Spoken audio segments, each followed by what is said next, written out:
Hello दोस्तों, आज के इस वीडियो में हम लोग समझने वाले हैं लीनियर रिग्रेशन के बारे में। इसमें हम लोग जानेंगे कि लीनियर रिग्रेशन होता क्या है, इसके टाइप्स क्या-क्या होते हैं, इसके पीछे की मैथ क्या होती है और ये काम कैसे करता है। तो अगर आप लोग इस वीडियो को पूरा देखते हैं तो मैं गारंटी देता हूँ कि आप लोग आज के बाद पूरा लीनियर रिग्रेशन समझ जाएँगे। आपको इसके अलावा कोई दूसरा वीडियो देखने की ज़रूरत नहीं पड़ेगी। आपने ऑलरेडी यूट्यूब पे बहुत सारे लीनियर रिग्रेशन की वीडियोज़ देख चुके होंगे।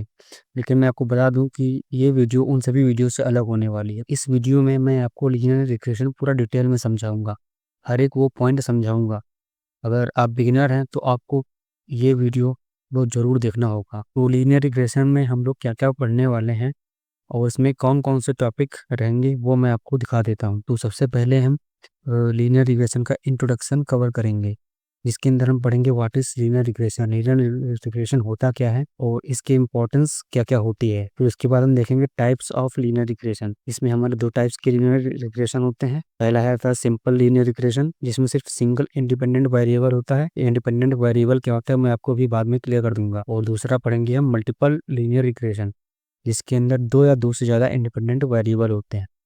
मैं आप लोग को बता देता हूँ, जो वेरिएबल टर्म है इसका मतलब होता है कॉलम। वेरिएबल का मतलब होता है कॉलम। वेरिएबल, एट्रीब्यूट्स, फीचर ये सब कॉलम होते हैं। अगर आप इस वीडियो को पूरा एंड तक देखते हैं तो आप लोग समझ जाएंगे कि लीनियर रिग्रेशन को हम कहाँ पे यूज़ करते हैं और उसको हम पाइथन के अंदर कैसे यूज़ करते हैं। इस वीडियो में हम बहुत सारे एग्जांपल्स लेंगे और एग्जांपल्स को सॉल्व भी करेंगे मैथ के तरीके से, और पाइथन के अंदर कोड से भी मैं इस सभी एग्जांपल को एक्सप्लेन करूंगा आपको वन बाय वन में सभी एग्जांपल को। तो ये वीडियो बहुत ही तगड़ी होने वाली है, आप लोग को पूरा समझ में आ जाएगा कि लीनियर रिग्रेशन होता क्या है। और इसके बाद मेरा दूसरा टॉपिक मैं कवर करने वाला हूँ लीनियर रिग्रेशन का इक्वेशन, और इसके बाद हम लोग लीनियर रिग्रेशन की इक्वेशन को देखेंगे। ये आप लोग देख रहे हैं, ये लीनियर रिग्रेशन की इक्वेशन है। जिसके बाद हम देखेंगे कॉस्ट फंक्शन क्या होता है, कॉस्ट फंक्शन या फिर लॉस फंक्शन ये क्या होता है, व्हाट इज कॉस्ट फंक्शन, और मीन स्क्वायर एरर क्या होते हैं, और हम कॉस्ट फंक्शन को मिनिमाइज क्यों करते हैं, ये सब कुछ समझेंगे। तो इसके बाद मैं दूसरा टॉपिक कवर करने वाला हूँ मॉडल ट्रेनिंग। मॉडल ट्रेनिंग में हम डेटा को ट्रेन कैसे करते हैं, ट्रेन, टेस्ट और स्प्लिट का थ्रू यूज करके हम लोग डेटा को ट्रेन, टेस्ट और स्प्लिट करेंगे। फिर इसके बाद अपने जो डेटा हमने ट्रेन, टेस्ट, स्प्लिट किया है उसको फिट करेंगे मॉडल के अंदर, मतलब एक हम मॉडल बिल्ड करेंगे। फिर जो मैंने मॉडल बिल्ड किया है वो उसको चेक करेंगे कि वो उसकी एक्यूरेसी क्या है। तो इसके लिए हम यूज़ करेंगे इवैल्यूएशन मैट्रिसेस, जिसमें हम R squared, mean absolute error, mean squared error और रूट मीन एरर, इन सभी टॉपिक्स को समझेंगे। तो पूरा थ्योरी पोर्शन खत्म करने के बाद हम लोग समझेंगे कोड डेमोंस्ट्रेशन। हम लोग पूरा प्रैक्टिकल करेंगे। इसके अंदर हम बहुत सारे डेटा सेट लेंगे और उनको वन बाय वन आपको करके दिखाऊंगा। इसमें हम पाइथन, साइकिट-लर्न और पांडास, मैटप्लॉटलिब जैसी लाइब्रेरी का यूज करके हम सारे कोड को करेंगे। अगर आप लोग को नहीं पता है साइकिट-लर्न, पांडास और मैटप्लॉटलिब क्या है, तो अगर आप इस वीडियो को देखेंगे तो आपको समझ में आ जाएगा कि ये सब कैसे यूज होता है और ये सब क्या है। इसके अंदर हम डेटा सेट को लोड करना सीखेंगे, प्री प्रोसेस करना सीखेंगे, मॉडल को ट्रेन करना सीखेंगे, और जो मॉडल ट्रेन होने के बाद उसकी परफॉर्मेंस को चेक करना सीखेंगे, और जो हमने मॉडल ट्रेन किया है उसके अंदर कुछ डेटा देंगे और उस डेटा के बेसिस पे जो प्रेडिक्शन होगी वो कैसे होगी, वो सब कुछ इस वीडियो में सीखेंगे। चलिए और टाइम वेस्ट न करते हुए वीडियो को शुरू करते हैं। तो हम लोग सबसे पहले समझते हैं कि लीनियर रिग्रेशन होता क्या है। तो इसकी डिफिनेशन में लिखा है, linear regression in machine learning is defined as a statistical model that analyze the linear relationship between dependent variable and a given set of independent variable। तो ये डिफिनेशन हमें ये बता रही है कि जो हमारा लीनियर रिग्रेशन होता है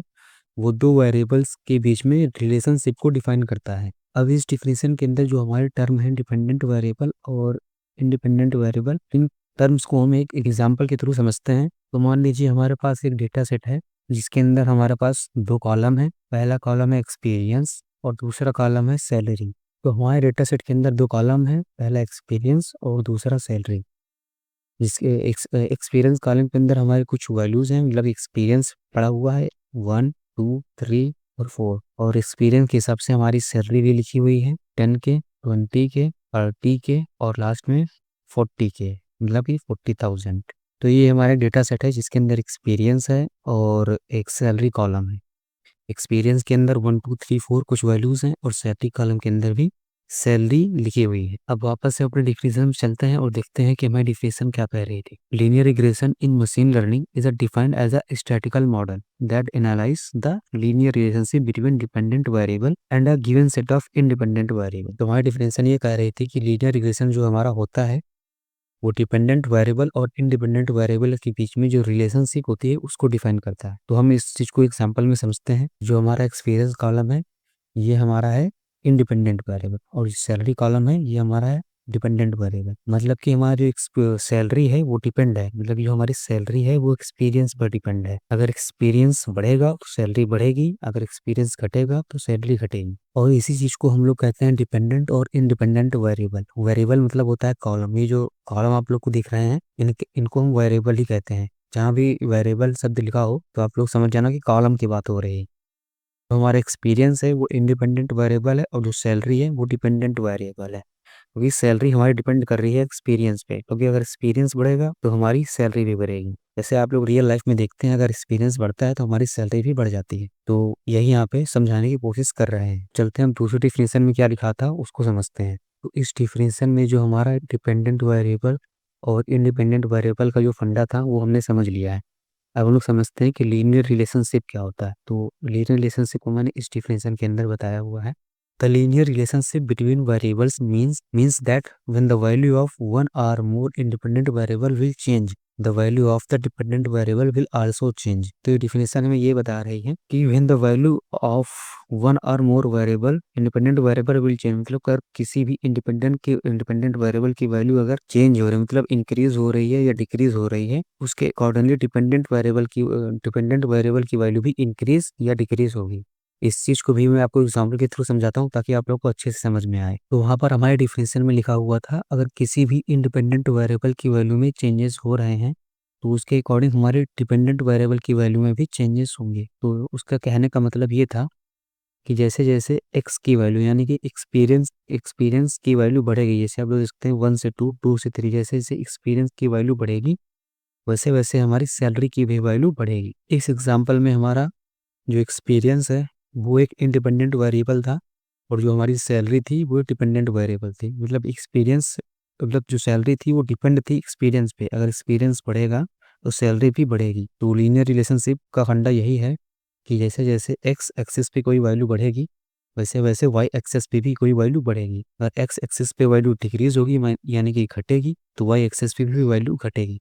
इसी को हम लीनियर रिलेशनशिप कहते हैं। जैसे कि आप लोग ये बेस्ट फिट लाइन देख रहे हैं, बेस्ट फिट लाइन क्या होती है मैं आपको आगे वीडियो में बताऊंगा। चलते हैं नेक्स्ट पैराग्राफ में, देखते हैं और उसमें क्या लिखा हुआ था और समझते हैं। तो अब तक कि हमने जो भी इस डिफिनेशन में पढ़ा उसका सिंपल सा मतलब यही है कि अगर हमारा डेटा सेट किसी भी लीनियरिटी को फॉलो कर रहा है तो उसी को हम लीनियर रिग्रेशन कहते हैं। देखते हैं दूसरे पैराग्राफ में क्या लिखा हुआ है।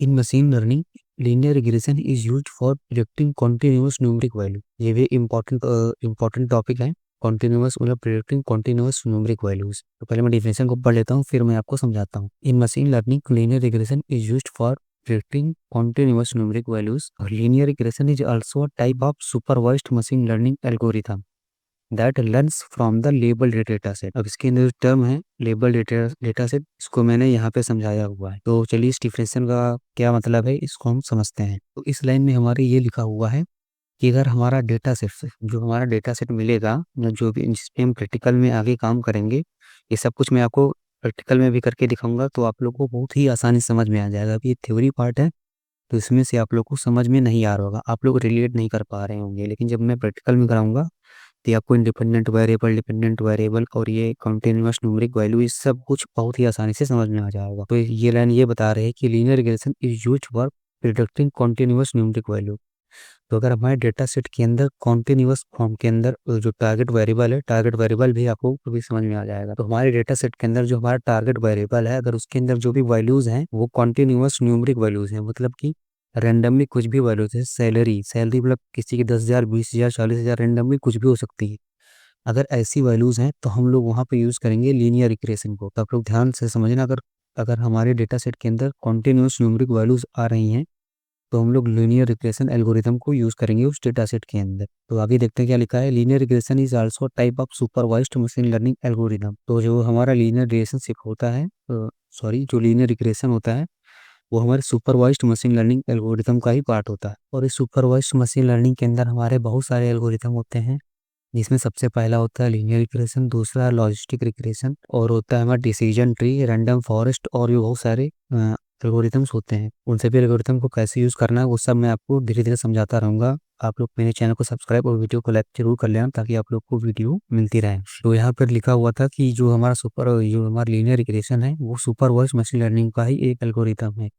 ये सबसे पहला एल्गोरिथम है लीनियर रिग्रेशन। अगर आप लोग इसको समझ जाते हैं तो बाकी के एल्गोरिथम को समझना आपके लिए बहुत ही आसान होगा, क्योंकि ये बेसिक्स आपको क्लियर कर देगा, सारे एल्गोरिथम की बेसिक्स को क्लियर कर देगा। तो linear regression is also type of a supervised machine learning algorithm that learn from label data set. Way label data set क्या होता है, इसको मैं इस डिफिनेशन में लिखा हूँ, आप लोग पढ़िए जरा इसको। Label data set contain input data and output labels.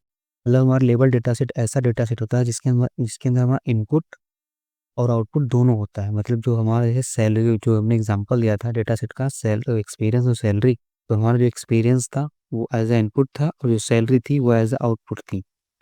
तो लेबल डेटा सेट उस डेटा सेट को कहते हैं जिसके अंदर इनपुट और आउटपुट हमें दोनों देना पड़ता है। तो label data set contain input data and output labels. For linear regression in machine learning we represent feature as a independent variable. जो हमारे फीचर्स यानी कि जो कॉलम्स होते हैं उनको हम इंडिपेंडेंट वेरिएबल से रिप्रेजेंट करते हैं। एंड जो टारगेट वैल्यूज यानी जिसको प्रिडिक्ट करने वाले हैं उसको हम डिपेंडेंट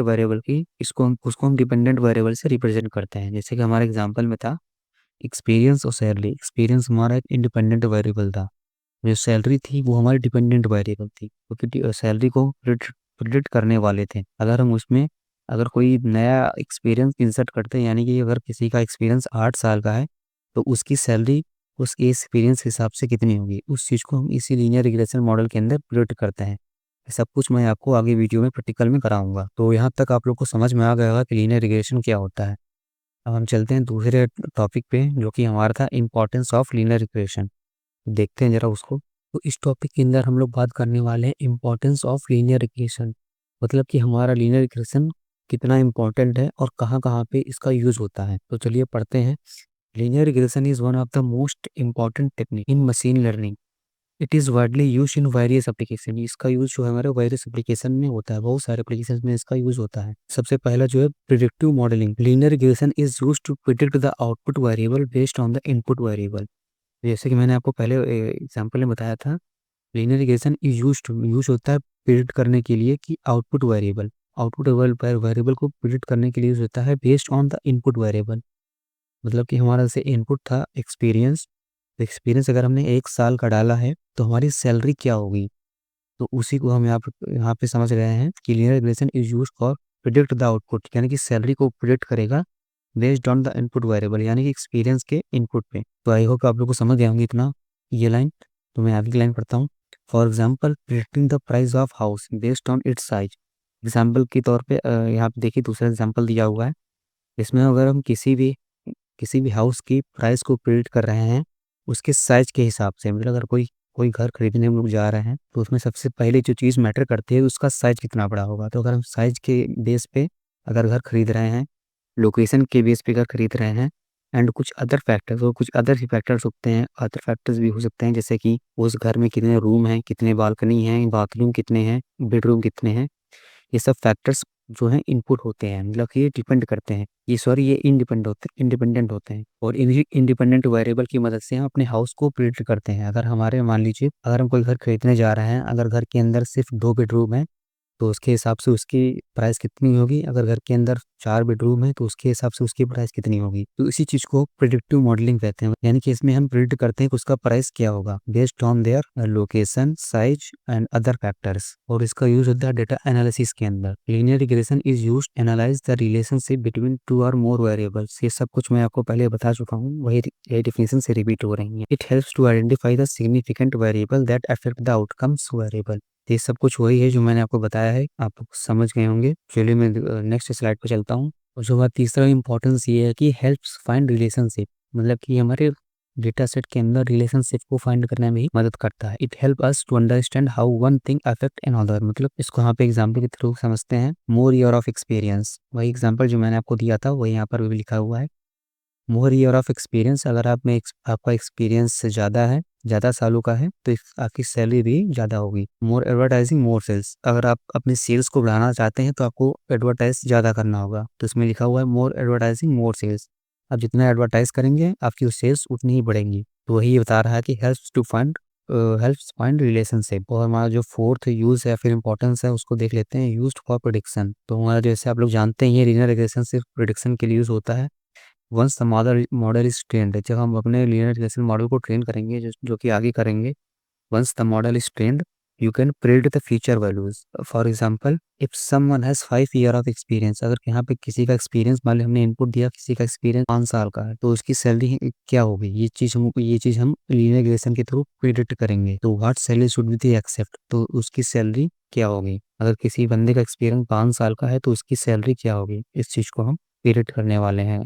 जब हम मॉडल ट्रेन करेंगे तो वहाँ पे आप लोग को समझ में आ जाएगा। तो importance of linear relationship topic cover करने के बाद हमारा नेक्स्ट टॉपिक होगा टाइप्स ऑफ लीनियर रिलेशनशिप। तो नेक्स्ट में अब हम देखते हैं टाइप्स ऑफ लीनियर रिग्रेशन। तो लीनियर रिग्रेशन हमारे दो टाइप्स के होते हैं, एक सिंपल लीनियर रिग्रेशन और एक होता है मल्टीपल लीनियर रिग्रेशन। अभी सिंपल लीनियर रिग्रेशन क्या है और मल्टीपल लीनियर रिग्रेशन क्या है इसको हम आगे देखेंगे और वहाँ पे अच्छे से समझेंगे एग्जाम्पल के साथ, ताकि आप लोग को पूरा अच्छे से समझ में आ जाए कि सिंपल लीनियर रिग्रेशन क्या होता है और मल्टीपल लीनियर रिग्रेशन क्या होता है। तो पहले आप लोग से ये समझने कि सिंपल और ये मल्टीपल लीनियर रिग्रेशन है ये हमारे लीनियर रिग्रेशन के ही पार्ट है।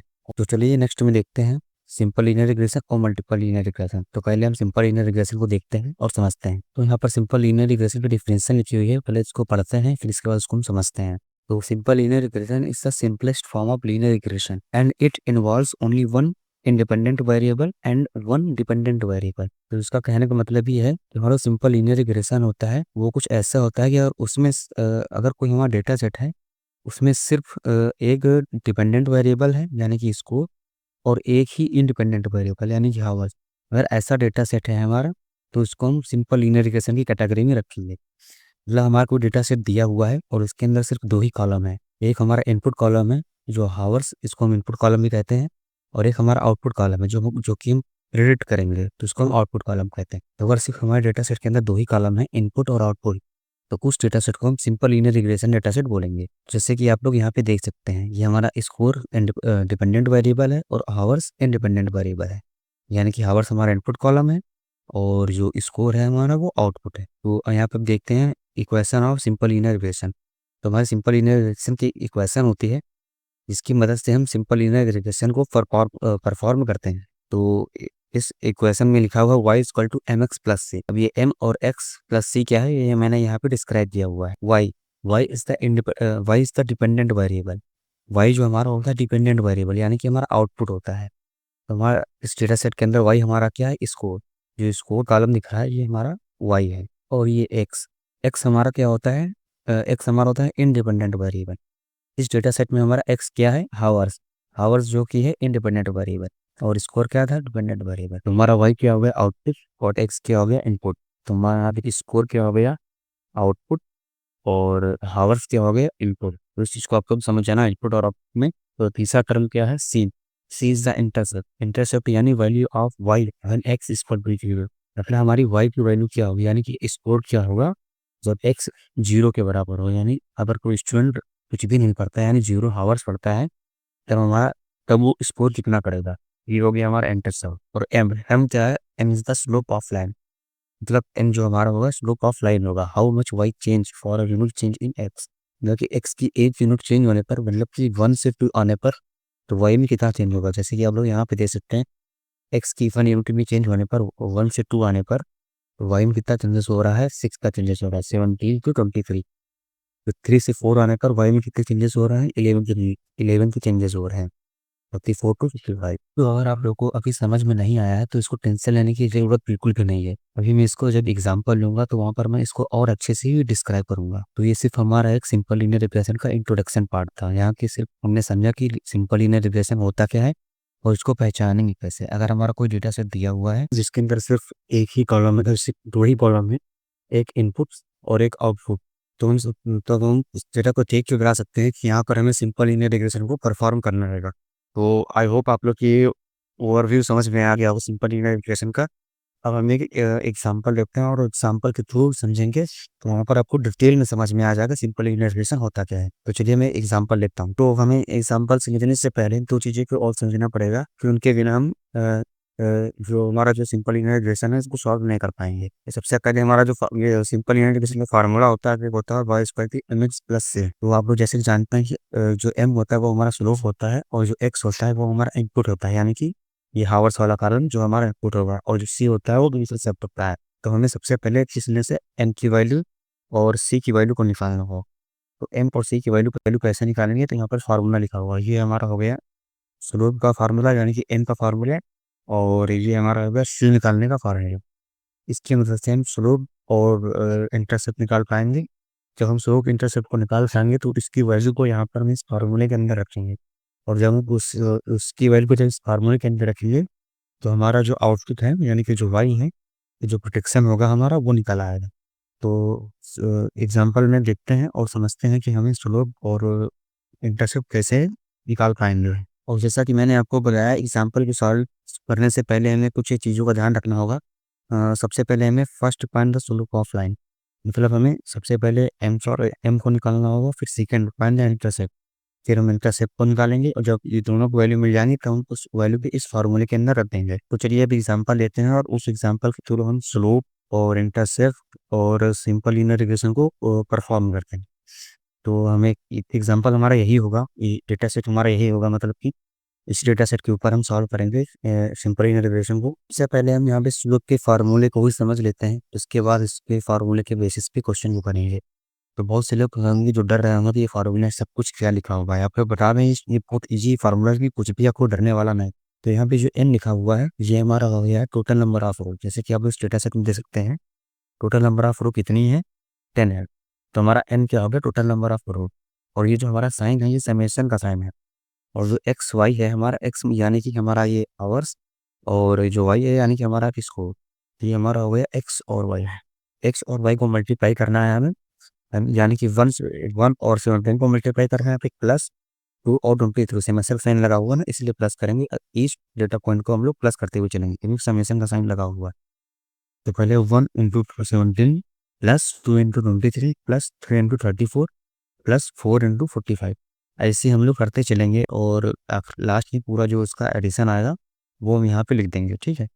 फिर इसके बाद माइनस करेंगे समेशन ऑफ एक्स यानी कि जो हावर्स वाला कॉलम है, इन सभी को इन सभी डेटा पॉइंट्स को हम ऐड कर देंगे। तो यहाँ पे जो लास्ट में वैल्यू आएगी वो हमारा होगा समेशन ऑफ एक्स, और ऐसे ही होगा समेशन ऑफ वाई।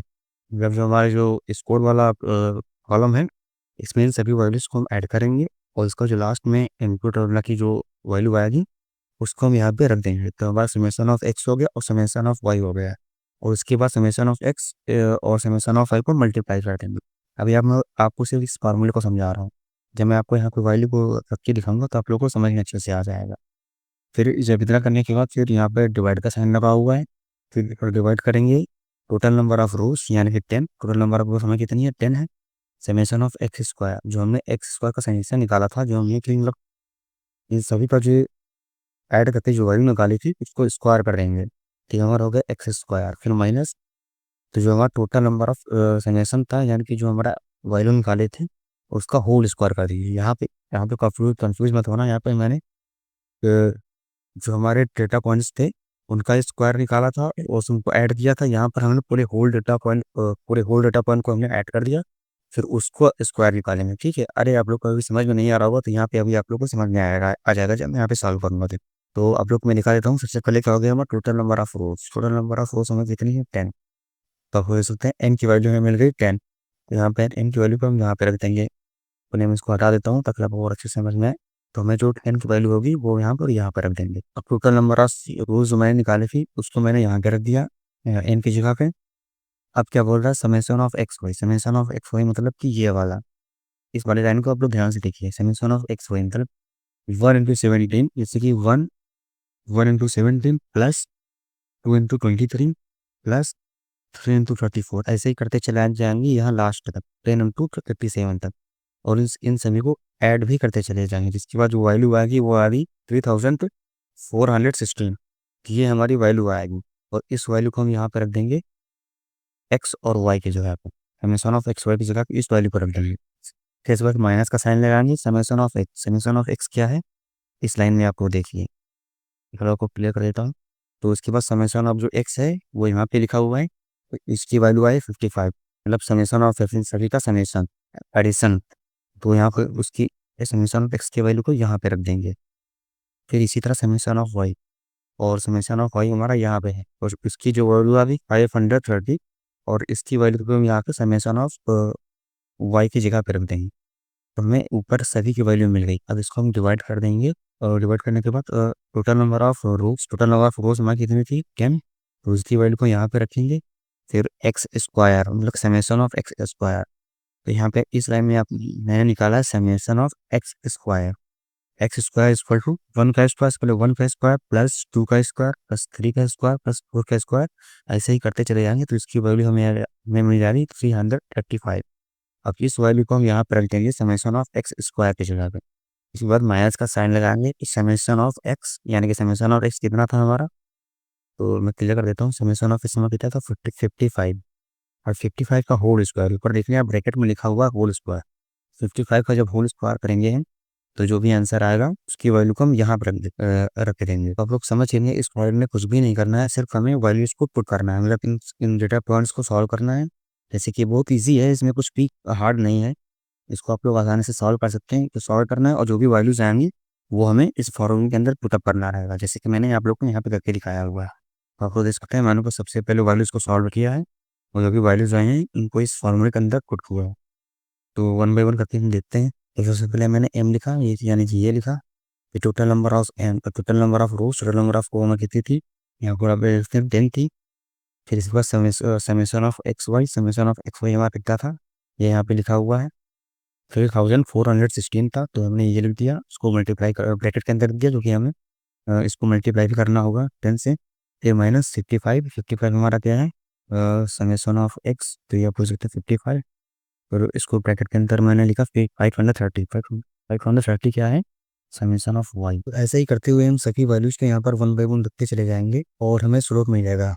अगर आप लोग मैथ के स्टूडेंट हैं तो आप लोग बिल्कुल आसानी से ये काम कर सकते हैं। अगर आप मैथ के स्टूडेंट नहीं भी हैं, फिर भी यह काम आसानी से कर सकते हैं। यार इसमें कुछ भी नहीं है, सिर्फ हमने वैल्यूज को सॉल्व किया है, फार्मूला मेरे पास है, वैल्यूज को सॉल्व किया है, और जो भी वैल्यूज आई हैं और उन वैल्यूज को मैंने इस फार्मूले के अंदर सिर्फ रख दिया है। और इसमें तो आप लोग सॉल्व कर ही पाएंगे, क्योंकि आप लोग डेटा साइंस पढ़ लें, तो इतना तो आप लोग आसानी से सॉल्व कर ही सकते हैं। तो जब आप लोग इतना कर लेंगे तो हमें यहाँ पे स्लोप की वैल्यू मिल जाएगी, जो कि होगी 6.07। तो हमें स्लोप की वैल्यू मिल गई 6.07, यही हमें निकालना था। जब हमारे पास स्लोप निकाल जाएगा, तो अब हमें निकालना होगा इंटरसेप्ट। चलिए मैं आपको इंटरसेप्ट भी निकालना सिखाता हूँ। अब हमने स्लोप की वैल्यू निकाल ली है, और हमें इंटरसेप्ट की भी वैल्यू निकालनी होगी, यानी कि सी की वैल्यू निकालनी होगी। सेम वैसे प्रोसेस इसमें भी है, इसका फार्मूला थोड़ा सा चेंज है। इसमें सी इक्वल टू यहाँ पे बी लिखा हुआ है, इसको आप लोग सी कर लेना, और बी भी ले सकते हैं और सी भी ले सकते हैं इंटरसेप्ट को रिप्रेजेंट करने के लिए। तो इसमें summation of y minus m हमारा क्या होगा स्लोप। समेशन ऑफ वाई आप लोग जानते हैं, मतलब इन सभी इस फोर्स का जो एडिशन आया उसको हम समेशन ऑफ वाई बोलते हैं, और उसको माइनस कर देंगे स्लोप। तो फिर स्लोप और समेशन ऑफ एक्स यानी इनका सबका एडिशन, और स्लोप जो हमारा था 6.07 करके आया था, उसको माइनस कर देंगे समेशन ऑफ सॉरी माइनस करेंगे, मल्टीप्लाई कर देंगे समेशन ऑफ एक्स से। ठीक है, तो इसको इतना करने को इसको डिवाइड कर देंगे टोटल नंबर ऑफ टर्म कितनी है 10। तो इसकी वैल्यू मैंने यहाँ पे आप लोग को निकाली हुई है, आप लोग देख लेना। तो सबसे पहले मैं आपको दिखा देता हूँ। तो समेशन ऑफ वाई हमारा कितना रहेगा 530।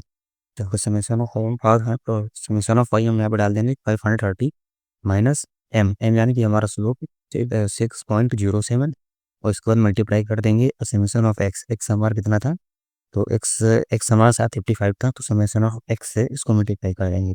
तो यहाँ पर आप लोग देखते हैं, मैंने यहाँ पे सब इस फार्मूले में सब कुछ करके दिखाया हुआ है। तो 530 माइनस 6.07 मल्टीप्लाइड बाई 55, और divide by total number of रोज। जब और इसके बाद इसको सॉल्व करेंगे, तो जब सॉल्व करेंगे तो हमें सी की वैल्यू को मिल जाएगी। तो हमारी इंटरसेप्ट की वैल्यू मिल गई 19.61। तो सबसे पहले हम तो आप लोग समझ गए हो, सबसे पहले मुझे क्या करना होगा, मुझे डेटा सेट लेना है। उस डेटा सेट के अंदर हमें सबसे पहले स्लोप की वैल्यू को फाइंड करना होगा, फिर इंटरसेप्ट की वैल्यू को फाइंड करना होगा। मैंने फार्मूला आपको दिखा दिया है। जो हमें स्लोप और इंटरसेप्ट की वैल्यू को फाइंड कर लेंगे, तो आसानी से हम y equal to M x plus की जो इक्वेशन था उसकी वैल्यू को हम आसानी से फाइंड कर पाएंगे, और हम अपने मॉडल को प्रिडिक्ट कर पाएंगे। तो हमने स्लोप और इंटरसेप्ट की दो वैल्यू को दोनों को फाइंड कर लिया है। तो अब सिंपली हम इस एग्जांपल को सॉल्व करेंगे, और जो हमारा सिंपल लीनियर रिलेशन का जो भी फंडा था उसको हम बिल्कुल आसानी से समझ पाएंगे। तो सबसे पहले हमने जो वैल्यूज थी उनको तो निकाल ही लिया है, एम की वैल्यूज को निकाल लिया है और सी की वैल्यूज को निकाल लिया है। तो Y equal to M x plus C. तो एम की वैल्यू हमने वैल्यू निकाल ली है, सी की भी निकाल ली है। अभी जो हमारा एक्स है, एक्स तो हमारा ये है इनपुट इनपुट कॉलम है जो हमारा अभी 1 2, मतलब कि हम इनपुट देंगे। तो पहले आपको डेटा सेट को समझना होगा, मतलब कि हमारा एक डेटा सेट है जिसके अंदर हावर्स और स्कोर्स हैं। मतलब इसमें यह है कि अगर एक स्टूडेंट 1 घंटे पढ़ाई करता है, यानी कि 1 आवर्स स्टडी करता है, तो वो कितना स्कोर करेगा? वो स्कोर करेगा 17। अगर कोई स्टूडेंट 2 आवर्स पढ़ाई करता है, वो स्कोर करेगा 23। उनमें जो वैल्यूज निकाली हैं उनके बेस्ड पे एक क्वेश्चन करते हैं, ताकि आप लोगों को एग्जाम्पल समझ में आ जाए और सिंपल यूनिट भी बिल्कुल आसानी से समझ में आ जाए। तो सबसे पहले हमें क्रिएट करना है कि अगर कोई स्टूडेंट 4 आवर्स पढ़ता है, मतलब अगर कोई स्टूडेंट 4 घंटे पढ़ता है, तो वो स्कोर कितना करेगा। तो यहाँ पे फार्मूला मैंने लिखा हुआ है, इस फार्मूले के अंदर वैल्यूज को डालेंगे और हमारा जो प्रेडिक्टेड वैल्यू होगी वो निकल के आ जाएगी। अगर कोई स्टूडेंट 4 आवर पढ़ाई करता है, तो यहाँ पे ऐसे दिया हुआ है कि हमें 45 आंसर चाहिए। 45 तो करेक्ट नहीं मिल पाएगा, पर 45 के आसपास आंसर मिलेगा, क्योंकि हमारा मॉडल 100% एक्यूरेट नहीं हो सकता है। अब इसको हो सकता है, लेकिन उसको हम बाद में करेंगे। अभी आप लोग इतना ही समझे भाई, मैं एक्यूरेसी को इसको टेस्ट करना वो हम प्रैक्टिकल में देखेंगे। तो यहाँ पे हमारा सिंपल से क्वेश्चन है, अगर कोई स्टूडेंट 4 घंटे पढ़ता है, 4 आवर्स पढ़ता है, तो वो कितना स्कोर करेगा। तो चलिए यहाँ पे करते हैं now do prediction and test model. तो Y equal to M x plus C हमारा फार्मूला हो गया, और वाई हमारा प्रेडिक्टेड वैल्यू हो गया, यानी कि वो कितना स्कोर करेगा वो हमें प्रेडिक्ट करना है। तो 6.07 ये हमारा स्लोप हो गया। इसको मल्टीप्लाई कर देंगे हम 4 से, यानी 4 हमारे यहाँ क्या हो गया, एक्स। एक्स हमारा क्या था, इनपुट। हमारा इनपुट मतलब जो इनपुट डालेंगे तो हमें आउटपुट मिलेगा। तो हमने इनपुट डाला 4। अगर कोई स्टूडेंट 4 आवर्स पढ़ता है, तो वो मैंने यहाँ पे डाल दिया, और प्लस 19.61। 19.61 हमारा क्या था, स्लोप, यानी कि सी था। तो आप लोग यहाँ पे देख सकते हैं इस फार्मूले प्लस इस फार्मूले को आपको सॉल्व करना होगा। आपको वैल्यूज आपको सब मिलती हैं, इनको आपको सॉल्व करना होगा। तो 4 को अगर हम मल्टीप्लाई करेंगे 6.07 से, तो उसका हमें आंसर मिल जाएगा 24.8। फिर इसको हम ऐड कर देंगे 19.61। जब इसको ऐड कर देंगे तो हमारा आप लोग देख सकते हैं, फिर जो प्रिडिक्टेड वैल्यू होगी, जो हमारा आउटपुट होगा, वो आ रहा है 43.89, जो कि हमारा इस वैल्यू के बिल्कुल आस ही पास है, जिसमें 45 है और उसमें आ रहा है 43.89। तो जो हमारा मॉडल 100% एक्यूरेट नहीं है, मॉडल की अगर हम उसके मॉडल की एक्यूरेसी चेक करेंगे तो 70-50% एक्यूरेट है। तो उस हिसाब से इसकी जो वैल्यू मिल रही है बिल्कुल सटीक मिल रही है। अब ऐसे ही अगर मान लो यहाँ पे क्वेश्चन, जैसे कि यहाँ पे क्वेश्चन 2 है, अगर कोई स्टूडेंट 11 आवर्स पढ़ाई करता है, तो उसका स्कोर क्या होगा, और अगर कोई स्टूडेंट 12 आवर्स पढ़ाई करता है, तो इसका स्कोर क्या होगा। तो इन क्वेश्चन को आप लोग सॉल्व करके देखना। तो वैसे मैंने इन क्वेश्चन को यहाँ पे सॉल्व किया हुआ है, लेकिन सिंपली मैं आपसे बता देता हूँ, आप लोग भी कुछ प्रैक्टिस करके देखना, ताकि आप लोग को आसानी से समझ में आ जाए। तो चलिए one by one in question को सॉल्व करते हैं। तो सबसे पहले इस स्टूडेंट स्टडी 11 आवर्स, अगर कोई स्टूडेंट 11 आवर्स पढ़ता 11 आवर्स तक पढ़ता है, तो उसका पीरियड, तो उसका स्कोर क्या आने वाला है। तो हमें फार्मूला तो मिल ही गया है, उसमें भी जो और सी है वो भी मिल गया है हमें। तो बस सिर्फ सिंपल आपको इनपुट देना है और हमें आउटपुट लेना है। तो वाई इक्वल टू 6.07 ये हमारा एम हो गया। मल्टीप्लाई करेंगे इनपुट, इनपुट हमारा क्या है, 11 आवर्स। और 11 आवर्स को यहाँ पे मल्टीप्लाई कर देंगे 6.07 से, यानी कि स्लोप से। फिर प्लस कर देंगे इंटरसेप्ट, यानी कि 19.61, सॉरी 61। अब वो उनको ऐड कर देंगे। तो यहाँ पे सबसे पहले हम 6.07 को 11 से मल्टीप्लाई करेंगे। तो जब मल्टीप्लाई करेंगे तो हमारा 66.77 आंसर आएगा। तो इसको ऐड कर देंगे 19.61 को। तो हम इतना करेंगे तो हमारा जो वाई होगा, यानी कि जो हमारा आउटपुट होगा, वो निकल आएगा। आउटपुट हमारा क्या निकल के आएगा, 86.38। तो अगर मतलब अगर कोई स्टूडेंट 11 आवर्स यानी 11 घंटे तक पढ़ाई करता है, तो उसका जो प्रिडिक्टेड स्कोर होगा, वो स्कोर हो सकता है 86.3, यानी कि वो इसका जो स्कोर होगा वो मार्क्स ला सकता है 86 पॉइंट के आसपास वो मार्क्स ला सकता है। वैसे अगर कोई स्टूडेंट 12 आवर्स पढ़ता है, तब उसका स्कोर क्या होगा। तो जब आप लोग यहाँ तक आ गए हैं, तो आप लोग भी बिल्कुल समझ गए होंगे कि इसको कैसे सॉल्व कर पाएंगे। चलिए मैं इसको भी ताकि आप लोग को दिखा देता हूँ। तो एम और एक्स की वैल्यू आप लोग को पता ही है। तो यहाँ पे सिंपल सिर्फ आपको यहाँ पे इनपुट देना है। अगर इनपुट क्या है, 12 आवर्स, अगर बंदा 12 आवर्स पढ़ाई करता है, तो उसका प्रेडिक्टेड स्कोर क्या होगा। तो मैं 12 को मल्टीप्लाई कर दिया ये 6.07 से, फिर इसको ऐड कर दिया है 19.61। तो यहाँ पे जो वैल्यूज हैं वो यहाँ पे आ गए हैं, जिसको मैंने मल्टीप्लाई किया है 12 6.07 से, तो आंसर आया है 72.84 प्लस ये हमारा 19.61 इंटरसेप्ट, जो कि मैंने इसको ऐड कर दिया है। तो हमारा वाई की जो वैल्यू निकल आई है 92.45। तो इससे हमें क्या पता चलता है, अगर कोई बंदा 12 घंटे तक यानी 12 आवर अगर अप्लाई करता है, एक दिन में अगर वो बंदा 12 आवर तक अप्लाई करता है, तो उसका जो स्कोर होने वाला है वो 92 के आसपास होने वाला है। तो वो बंदा 92 स्कोर कर सकता है। तो आई होप आप लोगों को ये पूरा सिंपल लीनियर रिग्रेशन समझ में आ गया होगा। इसके अंदर सबसे पहले हमें क्या करना होता है, हमें स्लोप निकालना होता है, फिर हमें इंटरसेप्ट निकालना होता है, फिर हमें जो इनपुट इनपुट होता है उसको देना पड़ता है। जब इतना चीज़ हम लोग फार्मूले में रखते हैं, तो हमारा वाई जो है ऑटोमेटिक मिल जाता है, क्योंकि हमारा जो आउटपुट है वो मिल जाता है। तो आप लोग को इस समझ में आ गया होगा पूरा फंडा सिंपल लीनियर रिग्रेशन का। तो अगर आप लोग को फिर भी इसमें अभी भी डाउट है, तो आप लोग वीडियो में बने रहिए। आप लोग को जब प्रैक्टिकल कराऊंगा तो वहाँ पर और भी आसानी से समझ में आ जाएगा। तो जो हमारा सिंपल लीनियर रिग्रेशन था, इसका एक थ्योरी पार्ट था। हमें प्रैक्टिकल में ऐसा कुछ भी करना नहीं होगा, वहाँ पे सब कुछ ऑटोमेटिक होगा।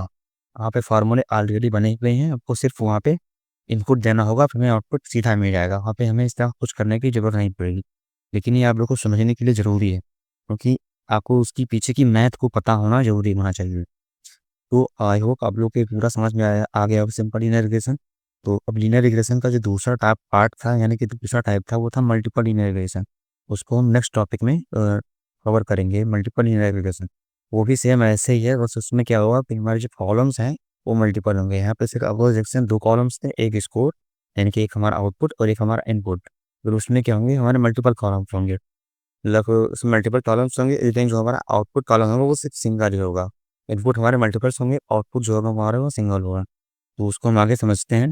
तो आप लोग पहले यहाँ तक प्रैक्टिस करके देखना, फिर आप लोग आगे का वीडियो स्टार्ट करना है। तो अब हम समझते हैं मल्टीपल लीनियर इक्वेशन। तो यहाँ पर मैंने मल्टीपल लीनियर इक्वेशन का डिफिनेशन लिखी हुई है, और इसमें लिखा हुआ है multiple linear equation involves more than one independent variable and one dependent variable. तो हमारा मल्टीपल लीनियर इक्वेशन ये बता रहा है कि हमारा अगर कोई डेटा सेट है जिसके अंदर इंडिपेंडेंट वेरिएबल वन या फिर वन से ज्यादा हो, और जो हमारा डिपेंडेंट वेरिएबल होगा वो सिर्फ एक ही होगा। तो अगर मैं यहाँ पे एग्जाम्पल आपको दिखाऊं, तो ये मेरा डेटा सेट है हावर्स स्टडी, स्लीप हावर और एग्जाम स्कोर्स। तो इसमें आप देख सकते हैं जो हमारे इंडिपेंडेंट वेरिएबल हैं वो एक से ज़्यादा है, यानी कि ये मेरा इंडिपेंडेंट वेरिएबल हो गया हावर्स स्टडी, और एक दूसरा इंडिपेंडेंट वेरिएबल हो गया स्लीप आवर्स।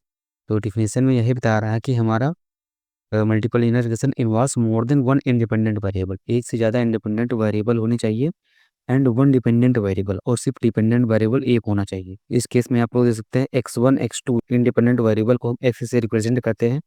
तो ये मेरा हो गया x1 और ये मेरा हो गया x2, और डिपेंडेंट वेरिएबल को हम वाई से रिप्रेजेंट करते हैं। तो आप लोग देख सकते हैं यहाँ पे इस डेटा सेट के अंदर, यानी कि इस एग्जांपल के अंदर, दो मेरे इंडिपेंडेंट वेरिएबल्स हैं और एक डिपेंडेंट वेरिएबल है। तो मल्टीपल लीनियर रिग्रेशन को अचीव करने का जो फार्मूला होता है वो यहाँ पे लिखा हुआ है। यहाँ पे y equal to b naught plus b one x1 plus b two x2। ये फार्मूला सेम फार्मूला जैसे सिंपल लीनियर रिग्रेशन में होता था वैसे ही है। उसमें क्या होता था कि एक कॉलम जो होते थे सिर्फ सिंगल कॉलम होता था, इसमें लेकिन मल्टीपल कॉलम्स होंगे, जैसे कि x1 एक कॉलम हो गया, x2 एक कॉलम हो गया, यानी कि डिपेंडेंट इंडिपेंडेंट वेरिएबल हो गए।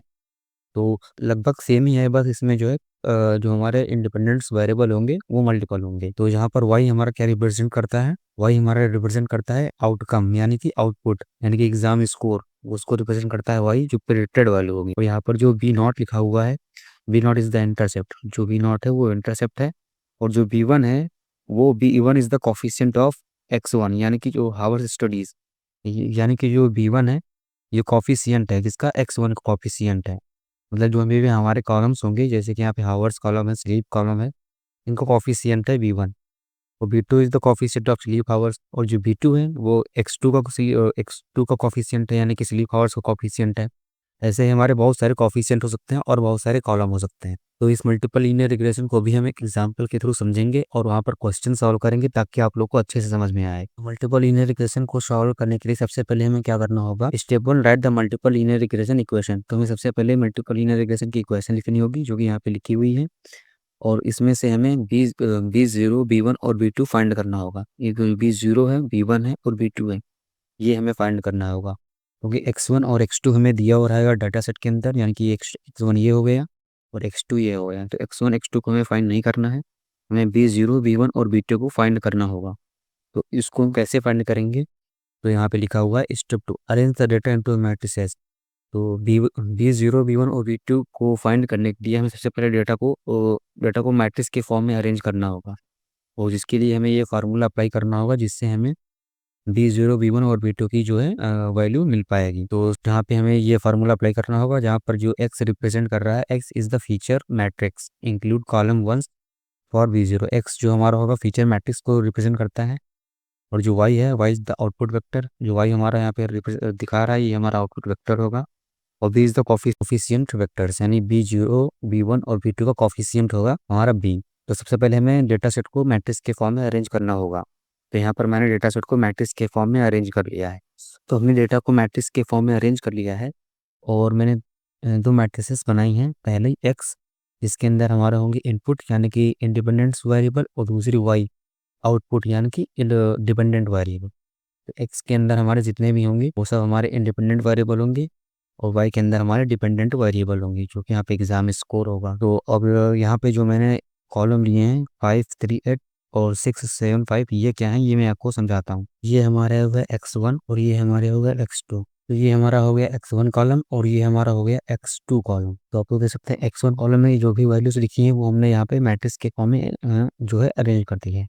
5 3 और 8, ये हमने 5 3 8, और जो x2 कॉलम में लिखी हुई है 6 7 और 5, तो यहाँ पर मैंने 6 7 5 इनको हमने मैट्रिक्स के फॉर्म में अरेंज कर दिया। और ये यहाँ पे जो 1 1 लिखा हुआ है ये है हमारे बी नॉट की वैल्यू। तो यहाँ पर बी नॉट हमारा कुछ भी नहीं था, यानी कि बी नॉट हमारा 0 था, तो उसका जो कॉफिशिएंट था वो 1 1 होगा। तो बी नॉट का जो कॉफिशिएंट था वो 1 1 होगा। x1 कॉफिशिएंट क्या था, वो x1 के कॉफिशिएंट थे 5 3 8, और x2 के कॉफिशिएंट क्या थे 6 7 5। लेकिन बी नॉट का कोई कॉफिशिएंट नहीं था, इसलिए यहाँ पे 1 1 होगा। ये आपको हमेशा करना होगा। अगर यहाँ पे 4 कॉलम होते तो चारों कॉलम में x1 x2 x3 x4 चारों कॉलम लिखते, और जो हमारा बी नॉट था उसकी वैल्यू हमेशा 1 1 रहती। मतलब आपको सबसे पहले यहाँ पे 1 1 लिखना होगा, जितने भी रो होंगे जितने भी कॉलम होंगे, फिर इसके बाद कॉलम नंबर 2 कॉलम नंबर 3 ऐसे ही लिखना होगा। और ये हो गया हमारा वाई के अंदर जो भी वैल्यूज थी उसको मैंने यहाँ पे लिख दिया है 80 70 और 90। तो 80 70 और 90 ये मैंने वाई की वैल्यूज को लिख दिया है।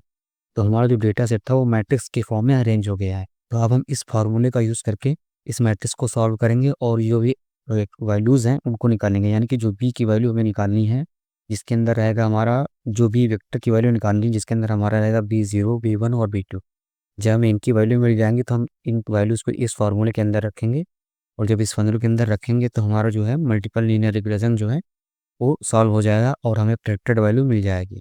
तो चलिए आगे के स्टेप्स करते हैं। जो हमारा स्टेप 3 है उसके अंदर हमें लिखा है परफॉर्म द कैलकुलेशंस। तो हमें अब यहाँ पे कैलकुलेशन को परफॉर्म करना होगा। First compute x transpose x and x transpose y. तो ये जो फार्मूला लिखा हुआ था मैं आपको दिखा देता हूँ एक बार। तो ये जो फार्मूला लिखा हुआ था हमें इस फार्मूले को सॉल्व करना। तो इस फार्मूले के अंदर क्या लिखा हुआ, ब्रैकेट के अंदर x transpose multiplied by x और इसका होल इनवर्स, इसके बाद एक्स ट्रांसपोज, फिर इसके बाद मल्टीप्लाइड बाई वाई। तो इसी चीज़ को हम यहाँ पे आगे सॉल्व करेंगे। तो स्टेप 3 में ये लिखा हुआ था कैलकुलेशन करनी है हमें इस फार्मूले की। चलिए अब स्टेप 3 को परफॉर्म करते हैं और कैलकुलेट करते हैं इन सभी की वैल्यूज़ को। First compute x transpose x and x transpose y. तो हम सबसे पहले एक्स ट्रांसपोज एक्स को कैलकुलेट करते हैं। तो यहाँ पे मैंने जो है एक्स ट्रांसपोज एक्स ले लिया है। सबसे पहले मैं एक्स ट्रांसपोज निकालूंगा। एक्स ट्रांसपोज आप लोग को पता होगा मैट्रिक्स का जो है उल्टा कर देते हैं, मतलब हमें रोज को कॉलम में और कॉलम को रोज में कन्वर्ट कर देते हैं। तो हमारा एक्स क्या था, तो हमारा एक्स था 1 1 1 कॉलम के फॉर्म में थे, फिर 5 3 8 कॉलम के फॉर्म में थे, फिर 6 7 5। तो आप लोग देख सकते हैं 1 1 1 5 3 8 और 6 7 5 ये हमारे कॉलम के फॉर्म में थे। अब हमने इनको ट्रांसपोज कर दिया, तो जो हमारे कॉलम क्या हो गया, रो में अरेंज हो गए। तो आप लोग देख सकते हैं 5 3 8 6 7 5 ये हमारे रो के फॉर्म में अरेंज हो गए। तो हमने सबसे पहले एक्स का ट्रांसपोज निकाल लिया। तो आप लोग देख सकते हैं ये मैंने एक्स का ट्रांसपोज निकाल लिया। अब हमें क्या करना होगा, x transpose multiplied by x, मतलब एक्स ट्रांसपोज को हमें एक्स से मल्टीप्लाई करना होगा, यानी कि इसको हमें मल्टीप्लाई करना होगा एक्स से। एक्स ट्रांसपोज को एक्स से मल्टीप्लाई करना होगा। आप लोगों को तो मल्टीप्लाई करना आता ही होगा, आप लोगों ने मैट्रिक्स से जो जरूर पड़ी होगी मैथ में, तो आप लोग मल्टीप्लाई कर लेंगे। वरना अगर इसको हम करने बैठेंगे तो हमें बहुत सारा समय चला जाएगा। तो यहाँ पर मैंने सीधा डायरेक्ट आंसर लिख दिया है। तो जब हम एक्स ट्रांसपोज और एक्स का मल्टीप्लाई करेंगे तो हमें ये आंसर मिलेगा, यानी कि एक्स ट्रांसपोज और एक्स हमारा सॉल्व हो गया। तो हमें पहले ये जो सॉल्व करना था ये हमारा हो गया। अब इसके बाद हमें क्या करना है, एक्स ट्रांसपोज और वाई को सॉल्व करना है। तो एक्स ट्रांसपोज हमने पहले ही निकाल लिया था, ये आप लोग देख सकते हैं। तो अब इसको हम वाई के साथ मल्टीप्लाई कर देंगे। वाई हमारा क्या था 80 70 और 90। तो हम इनको इनके साथ मल्टीप्लाई कर देंगे। जब हम एक्स ट्रांसपोज को और वाई के साथ मल्टीप्लाई करेंगे तो हमारा ये आंसर आएगा एक्स ट्रांसपोज वाई। तो हमारा 240, 30, 10 और 14, 10 ये हमारा आंसर आ जाएगा। अब इसके बाद हमें फर्दर स्टेप्स को करना होगा। चलो आगे चलते हैं और देखते हैं अगली स्लाइड में। तो हमें इतना कैलकुलेट करने के बाद इसमें लिखा हुआ है नाउ कैलकुलेट। अब हमें कैलकुलेट क्या करना होगा। हमने सबसे पहले ये एक्स ट्रांसपोज एक्स कैलकुलेट कर लिया, फिर एक्स ट्रांसपोज वाई कैलकुलेट कर लिया। अब हमें कैलकुलेट मतलब जो हमें ब्रैकेट के अंदर था उसको मैंने पहले कैलकुलेट कर लिया। अब हमें कैलकुलेट क्या करना होगा, एक्स ट्रांसपोज एक्स का इन्वर्स, यानी जो हमने एक्स ट्रांसपोज एक्स निकाला था उसका इन्वर्स कैलकुलेट करना होगा। तो इसमें लिखा हुआ है first find x transpose x का इन्वर्स निकालना है, फिर इसके बाद मल्टीप्लाई करना है एक्स ट्रांसपोज वाई से, यानी कि इसका पहले इन्वर्स निकालेंगे फिर एक्स ट्रांसपोज एक्स और एक्स ट्रांसपोज वाई को मल्टीप्लाई करेंगे। ठीक है, सबसे पहले हमें एक्स ट्रांसपोज एक्स का इन्वर्स निकालते हैं। हम सीधा आंसर लिख देते हैं, आप लोग इसको सॉल्व कर लें। तो एक्स ट्रांसपोज एक्स का मैंने जो इन्वर्स निकाला वो ये आएगा, उसका आंसर अब ये आएगा, ये आप लोग देख लेना। ये हो गया एक्स ट्रांसपोज एक्स का इन्वर्स। अब नाउ मल्टीप्लाइंग, अब हमें मल्टीप्लाई करना होगा एक्स ट्रांसपोज एक्स इन्वर्स और multiplied by x transpose y. तो हमें इसको मल्टीप्लाई कर देते हैं। तो ये मेरा हो गया एक्स ट्रांसपोज एक्स का इन्वर्स और ये हो गया हमारा एक्स ट्रांसपोज वाई। तब इनको जब हम मल्टीप्लाई करेंगे तो हम जब मल्टीप्लाई करेंगे तो हमें मल्टीप्लाई करने के बाद हमें जो आंसर मिलेंगे ये मिलेंगे। B0 का जो आंसर होगा, मतलब हमें जब मल्टीप्लाई करेंगे तो हमें एक मैट्रिक्स मिलेगी और मैट्रिक्स कुछ ऐसे मिलेगी। मैं आप लोग दिखा देता हूँ, मैट्रिक्स कुछ ऐसी रहेगी। इसके अंदर यहाँ पे लिखा होगा -305, 98.77, 4.53। तो हमें कुछ ऐसी मैट्रिक्स मिलेगी जब हमका मैट्रिक्स जब हम इन्वर्स निकालेंगे तो यहाँ पे जो है मैट्रिक्स मिलेगी। यहाँ पे जो पहली वैल्यू होगी ये हमारी B0 की वैल्यू होगी, आप लोग दे सकते हैं B0 की वैल्यू होगी। और जो दूसरी वैल्यू होगी वो हमारी B1 की वैल्यू होगी, और जो तीसरी वैल्यू होगी वो हमें हमारी B2 की वैल्यू होगी। तो हमारा सिंपल से तो फंडा था, हमें जो B0 B1 और B2 सॉल्व करना था और उसकी वैल्यूज़ को निकालनी थी, वो हमने निकाल ली है। अब सिंपली हमारा जो फार्मूला था y = B0 + B1x + B2x2। तो इस फार्मूले के अंदर हम उन सभी वैल्यूज़ को रखेंगे और हमें जो है मल्टीपल लीनियर रिग्रेशन के लिए जो भी वैल्यूज़ निकालनी होंगी वो आसानी से निकल जाएंगी। तो मैं एक बार इसको क्लियर कर देता हूँ और आप लोग को आगे करके दिखाता हूँ। तो मैंने B0 B1 और x2 की वैल्यू को निकाल लिया है। तो हम क्वेश्चन को सॉल्व करते हैं। तो हमारा पहला क्वेश्चन ये है कि अगर कोई बंदा मतलब 4 5 6, तो हमारा पहला क्वेश्चन यही है कि अगर कोई स्टूडेंट 5 घंटे पढ़ाई करता है और 6 घंटे सोता है तब वो एग्ज़ाम में स्कोर क्या करेगा। तो इसको सॉल्व करने के लिए हमें इस फार्मूले के अंदर वैल्यूज़ को रखनी होगी और हमारा आउटपुट जो है यानी कि जो है एग्ज़ाम स्कोर निकल आएगा। बस यहाँ पे एग्ज़ाम स्कोर मैंने पहले ही दिखा दिया है, 80 है। तो इसके लिए प्रैक्टिस भी हो जाएगी आप लोग को, लेकिन यहाँ पे जो क्वेश्चन है ये आप लोग को खुद से करने होंगे। तो पहले मैं फर्स्ट क्वेश्चन को सॉल्व कर देता हूँ, फिर बाकी क्वेश्चन आप लोग कर लेंगे। तो यहाँ पे जो फार्मूला था y B0 B1 x1 + B2 x2, तो हमें B0 की वैल्यू क्या मिली थी, यहाँ पे आप लोग देखते हैं B0 की वैल्यू क्या थी -305। तो यहाँ पे 305 मैंने लिख दिया। B0 + B1 multiplied by x1। तो B1 की हमें जो वैल्यू मिली थी वो कितनी मिली थी 98.77। यहाँ पे 98.77। फिर x1 कितना था, मतलब जो हमारा इनपुट है वो कितना है 5 आवर्स। तो हमने 5 आवर्स लिख दिया माइनस B2। तो हमारा B2 क्या था दूसरा कॉलम। तो B2 की वैल्यू मैंने क्या निकाली थी 4.53 थी, यहाँ पे 4.53 लिख दिया। और x2 हमारा दूसरा कॉलम था, यानी कि x2 का इनपुट। तो हमारा वो स्लीप आवर्स, वो कितने घंटे सोता है 6 आवर्स। तो यहाँ पे मैंने 6 लिख दिया। जब हम इसको इससे मल्टीप्लाई करेंगे 5 को 98.77 से मल्टीप्लाई करेंगे और 6 को 4.53 से मल्टीप्लाई करेंगे, उसके बाद ये जो एडिशन का प्रोसेस वो सॉल्व करेंगे तो हमें 80 आंसर मिल जाएगा। तो अगर कोई बंदा 5 घंटे पढ़ाई करता है और 6 घंटे सोता है तो उसको एग्ज़ाम स्कोर करेगा 80। तो वहीं पे जिसको जो हमें आंसर मिल रहा है बिल्कुल एक्यूरेट मिल रहा है।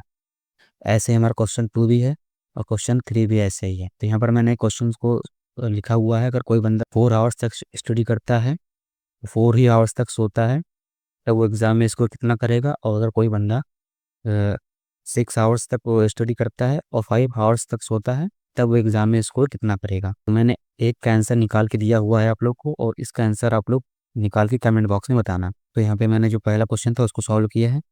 फॉर 4.4, यानी कि अगर 4 घंटे सोता है और सॉरी 4 घंटे पढ़ाई करता है और 4 घंटे सोता है, तब उसका जो एग्ज़ाम स्कोर होगा वो क्या होगा। तो मैंने सिंपल सा इस फॉर्मूले के अंदर सारी वैल्यूज़ को लिख दी हैं और आंसर हमें मिल गया 72।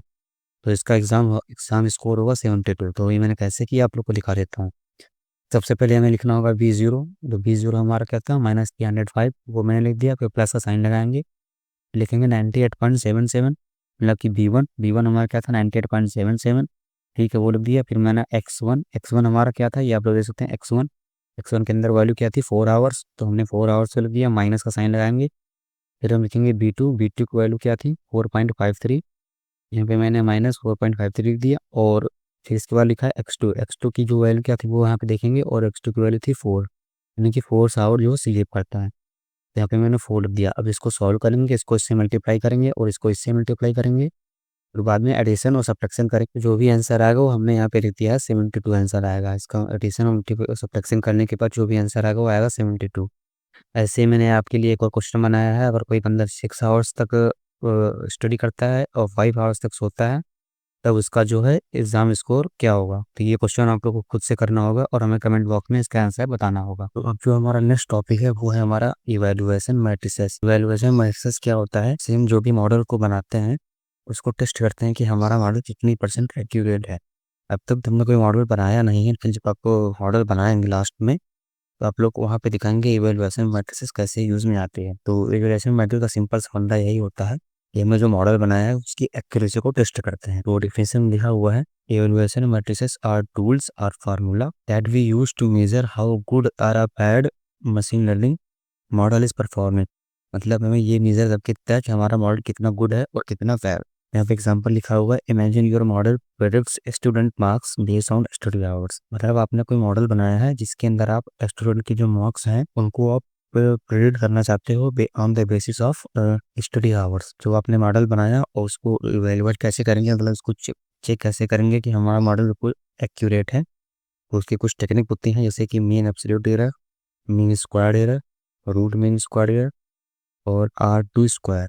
ये कुछ टेक्निक होती है जिससे अपने मॉडल को टेस्ट करते हैं कि हमारा मॉडल कितने परसेंट एक्यूरेट है। तो चलिए अभी करके समझते हैं कि मीन एब्सोल्यूट एरर क्या होता है। Mean absolute error calculate the average absolute differences between actual and predicted value. हमारा मीन जो हमारा MAE है, यानी कि मीन एब्सोल्यूट एरर है, जो क्या करता है differences between actual and predicted value. जो हमारे एक्चुअल वैल्यूज होती हैं, मान लो कि हमारा कोई डेटा सेट है जिसके अंदर स्टडी आवर्स लिखे हुए हैं और स्टूडेंट का स्कोर लिखा हुआ है। तो जो हमारा पहले से डेटा सेट दिया हुआ है जिसके अंदर हमारा स्टूडेंट का स्कोर लिखा हुआ है, वो हो गया हमारा एक्चुअल डेटा सेट, मतलब एक्चुअल डेटा हो गया। और जो हम उसको पीरियड करेंगे मॉडल बनाने के बाद जो भी वैल्यू आएगी, वो जो उसके बाद जो प्रिडिक्शन आएगा उसको हम बोलेंगे प्रेडिक्टेड वैल्यू, यानी कि प्रेडिक्टेड। यहाँ पे एग्जांपल लिखा हुआ है, इससे समझते हैं। तो mean absolute error calculate the average of the absolute differences between actual data and predicted value. तो हमारे एक्चुअल यहाँ पे इस एग्जांपल है हाउस, और हाउस का जो एक्चुअल प्राइस था, यानी जो डेटा सेट में दिया हुआ था वो था 100। ये एक हाउस है ए नाम का, इसका एक्चुअल प्राइस था 100। और एक बी नाम का हाउस है जिसका एक्चुअल प्राइस था 200। और एक सी नाम का हाउस था जिसका प्राइस था 300। ये हमारा एक्चुअल, मतलब जो हमारा डेटा सेट दिया हुआ था मॉडल बनाने के लिए, उसके हिसाब से वैल्यूज दी हुई। लेकिन जब हमने मॉडल को बनाया उसके बाद जो मैंने वैल्यूज को प्रेडिक्ट किया, मतलब जो मॉडल बनाने के बाद जो मैंने टारगेट वेरिएबल से वैल्यू को प्रेडिक्ट किया, वो यहाँ पे लिखी हुई है। ये हमारी जो मैंने पहले से दी हुई थी वो हो गई एक्चुअल प्राइस, और जो हमने मॉडल बनाने के बाद प्रेडिक्ट किया वो हो गई हमारी प्रेडिक्टेड प्राइस। तो हमारा जो प्रेडिक्टेड प्राइस है 90 है। और मीन एब्सोल्यूट एरर का फार्मूला क्या होता है, MAE 1/n समेशन वाई आई और माइनस वाई वेक्टर आई। सबसे पहले हम इस फार्मूले को समझते हैं। यहाँ पे जो वाई आई लिखा हुआ है ये हो गया हमारा एक्चुअल वैल्यूज, यानी कि एक्चुअल प्राइस। और जो माइनस के बाद वाई कैप आई लिखा हुआ है ये हो गया हमारे प्रेडिक्टेड प्राइस। तो इस फार्मूले के अंदर अपने वैल्यूज को रखेंगे और हमें MAE माने कि मीन एब्सोल्यूट एरर मिल जाएगा। तो देखते हैं कैसे इसको सॉल्व करें। तो इसके जो कैलकुलेशन हो यहाँ पे सबसे पहले मैं इस पार्ट को सॉल्व करूंगा, वाई आई माइनस वाई कैप आई। तो वाई आई हमारा क्या था एक्चुअल प्राइस हमें कितना हुआ 100। तो हमारा एक्चुअल प्राइस आप लिख सकते हैं 100।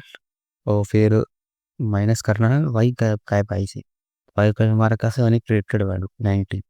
तो 100 माइनस 90 इक्वल टू 10। इसका आंसर हमें आ गया 10। इसी तरह दूसरे को सॉल्व कर लेंगे। 200 माइनस 210 इक्वल टू 10 और 300 माइनस 310 इक्वल टू 10। तो जब हमें तीनों वैल्यूज को सॉल्व करेंगे तो हमें वाई आई माइनस वाई कैप आई का आंसर मिल जाएगा। तब तक मैंने जो भी वैल्यूज निकाली हैं उन सभी वैल्यूज को हम इस फार्मूले के अंदर रखेंगे। तो यहाँ पे समेशन का साइन लगा हुआ है, तो इसे सभी वैल्यूज को ऐड करेंगे। हमारी पहली वैल्यू का भी 10 10 प्लस 10 प्लस 10 हमारी तीनों वैल्यू में फिर इसके बाद हमको उसको वैल्यूज़ को डिवाइड करना है टोटल नंबर ऑफ रो से, कि टोटल नंबर ऑफ रो हमारी कितनी है, 1, 2 और 3। टोटल नंबर ऑफ रो हमारी 3 हो गई, तो इसको हम इससे डिवाइड कर देंगे। तो हम इसको जब ऐड करेंगे 10 + 10 + 10 = 30, 30 डिवाइडेड बाई 3, तो इसका जो मीन एब्सोल्यूट एरर आएगा वो 10 आएगा। तो आप देख सकते हैं जो मीन एब्सोल्यूट एरर आया उसका 10 आया है। और जो हमारा MAE है, मतलब कि मीन एब्सोल्यूट एरर है, वो जितना कम आएगा, मतलब अपने आप आगे के केस में 10 आया है, तो अगर जितना कम आएगा हमारा मॉडल उतना अच्छा ही परफॉर्म करेगा, और जितना ज़्यादा आएगा हमारा मॉडल उतना बैड परफॉर्म करेगा। तो इस हिसाब से हमारा जो मॉडल यहाँ पे वैल्यू आई है 10 आ गया, तो ये हमारा मॉडल कुछ खास परफॉर्म नहीं कर पाएगा। इसकी जो एक्यूरेसी होगी वो 60 to 70 के पास होगी। ऐसा क्यों? क्योंकि यहाँ पे डेटा सेट बिल्कुल कम है। जो हमारा डेटा है वो सिर्फ 3 रोज़ का है। अगर आपके पास ज़्यादा रोज़ का डेटा होता, मतलब 1000 है तो 2000, 5000 ऐसा डेटा होता, तो उस हिसाब से हमारी जो वैल्यू आती, यहाँ पे जो 10 आई है वो और कम आती।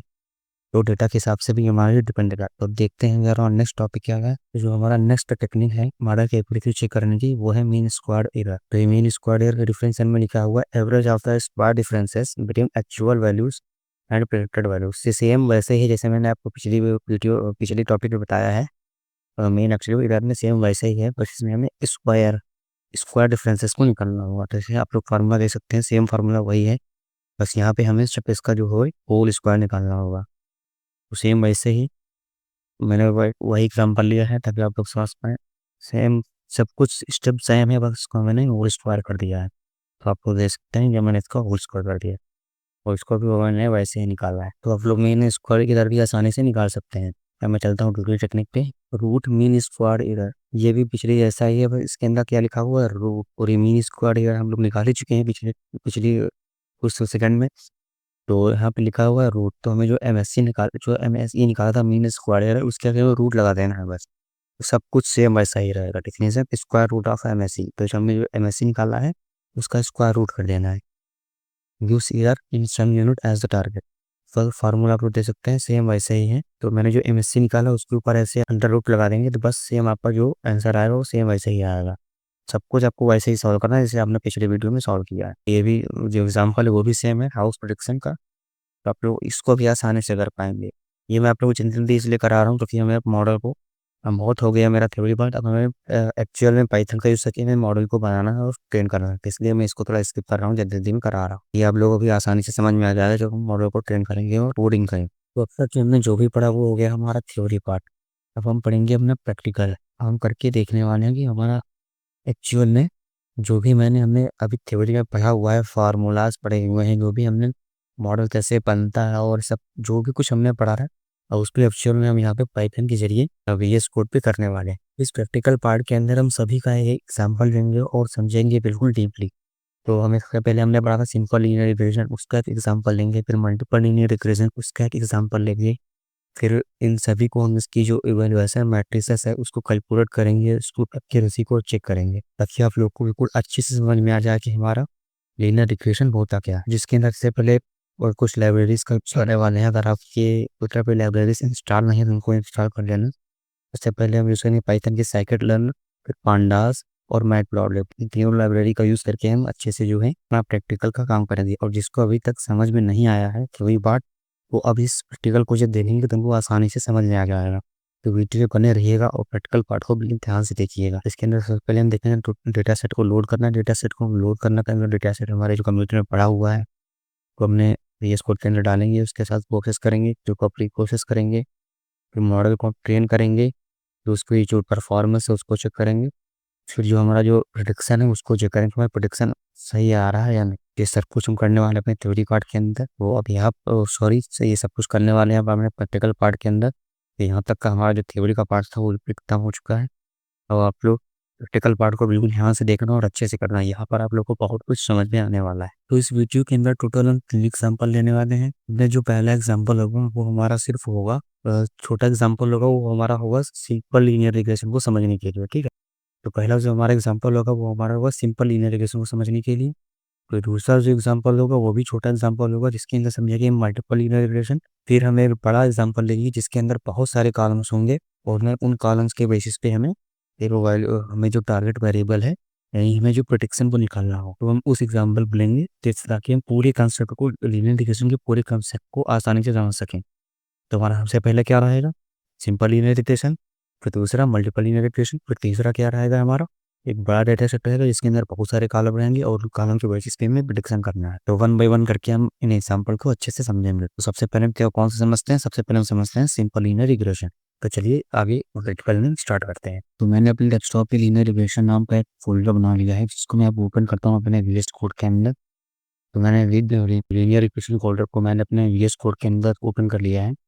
मैं आप लोग को बता दूं, आप लोग कोई सा भी कोड एडिटर यूज कर सकते हैं, जिससे गूगल कोलैब हो गया या फिर जुपिटर नोटबुक हो गया, इन सभी कोड एडिटर को आप यूज़ कर सकते हैं। लेकिन मैं प्रेफर करता हूँ वीएस कोड को, क्योंकि मैं और भी कोड करता हूँ, वेब डेवलपमेंट जैसे रिलेटेड कोड करता हूँ, जावा स्क्रिप्ट जैसे कोड कोड करता हूँ। तो इसलिए मेरे पास वीएस कोड है, इसलिए मैं वीएस कोड को ज़्यादा प्रेफर करता हूँ और मैं इस वीडियो में भी वीएस कोड को ही यूज़ करने वाला हूँ। आप लोग कोई सा भी कोड एडिटर यूज़ कर सकते हैं और इसके अंदर जो भी कोड होगा वो सेम टू सेम होगा। आप लोग कोड कोड में कोई दिक्कत नहीं होगी, कोड सेम सेम रहेगा, आपका बस कोड एडिटर चेंज रहेगा। तो मैंने लीनियर रिग्रेशन फोल्डर को यहाँ पे ओपन किया, उसके अंदर मैं एक और फाइल बना लेता हूँ सिंपल लीनियर रिग्रेशन को, कि हम लोग सबसे पहले क्या समझने वाले हैं, सिंपल लीनियर रिग्रेशन। तो इसलिए मैं यहाँ पे एक फाइल बनाता हूँ, सिंपल लीनियर रिग्रेशन नाम की एक फाइल बना लेता हूँ। और फाइल का नाम को हम डॉट IPYNB एक्सटेंशन से सेव करेंगे ताकि जुपिटर में कन्वर्ट हो जाए। तो इसके लिए फाइल का नाम IPYNB जैसे ही सेव करेंगे हमारा जो फाइल है वो सिंपल लीनियर रिग्रेशन की जो फाइल है वो बनकर रेडी हो गई। अब इसके अंदर हम कोड करते हैं। वहाँ पे सबसे पहले हमें कुछ लाइब्रेरीज को इंस्टॉल करना होगा। तो चलिए एक एक करके लाइब्रेरीज को इंस्टॉल कर लेते हैं। सबसे पहले हमें जो मेन लाइब्रेरी है पांडास, उसको इंस्टॉल कर लेते हैं। Import pandas SPD। हमारी जो पांडास लाइब्रेरी है ये पाइथन की लाइब्रेरी है। अगर आप में इंस्टॉल नहीं है तो आप लोग उसको इंस्टॉल कर लेना। यहाँ पे टर्मिनल में जाके लिख देना, यहाँ पे न्यू टर्मिनल क्लिक करना और यहाँ पे लिख देना पिक इंस्टॉल पांडास। इसका फिर आपको गूगल कर लेना, वहाँ पर आपको इसका वीडियो मिल रहा है। तो मेरे में ऑलरेडी इंस्टॉल है, तो मैं इसे उसको इम्पोर्ट कर रहा हूँ। तो मेरे पांडास जो है वो इम्पोर्ट हो गई है। इसके अलावा मैं मैट डॉट लिब लाइब्रेरी को इम्पोर्ट करूँगा क्योंकि उसका भी काम होने वाला है। मैं इम्पोर्ट मैट डॉट लिब और PLD और PD जो है वो इसके एरियाज हैं, मतलब इनके शॉर्ट नेम है। आप लोग सिंपल बोल सकते हैं, इनके शॉर्ट नेम है। तो मैं इन कोड्स को रन कर दूँगा। तो मैंने जो भी ये कोड लिखे हुए हैं इनको रन करता हूँ। रन करने के लिए Shift+Enter दबाना होगा हमें VS कोड के अंदर। तो हमारा थोड़ी देर में भी कोड रन हो जाएगा। तो आप लोग देख सकते हैं यहाँ पे ग्रीन टिक लग गया है, सक्सेस करा रहा है, इसका मतलब हमारा जो ये कोड है रन हो गया है। तो इसके अंदर हम सिंपल लीनियर रिग्रेशन का जो एग्जांपल लेने वाले हैं। तो सिंपल लीनियर रिग्रेशन के बारे में आपको पता ही होगा, जैसे कि सिर्फ दो कॉलम होते हैं, एक हमारा इनपुट और एक हमारा आउटपुट, यानी कि एक इंडिपेंडेंट और एक होता है डिपेंडेंट वाला। तो उसी हिसाब से हम यहाँ पे वो जो हमारा एग्जाम्पल वहाँ पे मैंने थ्योरी में समझा था, वो एग्जाम्पल था हावर्स और एग्जाम स्कोर। वही एग्जाम्पल हम यहाँ पर भी लेने वाले हैं। उससे पहले हमें डेटा क्रिएट करना होगा। अब हम सिंपल लीनियर रिग्रेशन के एग्जाम्पल के लिए एक डेटा सेट को तैयार करते हैं। तो जिस डेटा सेट को बनाने के लिए हमें क्या करना होगा, डेटा नाम का एक वेरिएबल लेते हैं और इसके अंदर दो कॉलम बना लेते हैं। एक हमारा जो कॉलम रहेगा स्टडी आवर्स के अंदर हम पास कर देते हैं कुछ वैल्यूज़। तो जैसे कि मैं पास कर देता हूँ 2 3 4 5 6 7 8 9 10 और यहाँ पर मैं 1 को भी पास कर देता हूँ। मैंने क्या कॉलम बना लिया है स्टडी आवर्स, इसके अंदर 1 से लेकर 10 तक जो है मैंने वैल्यूज़ को पास कर दिया है। अब मैं एक और कॉलम बना लेता हूँ, इसके अंदर रहेगा स्कोर।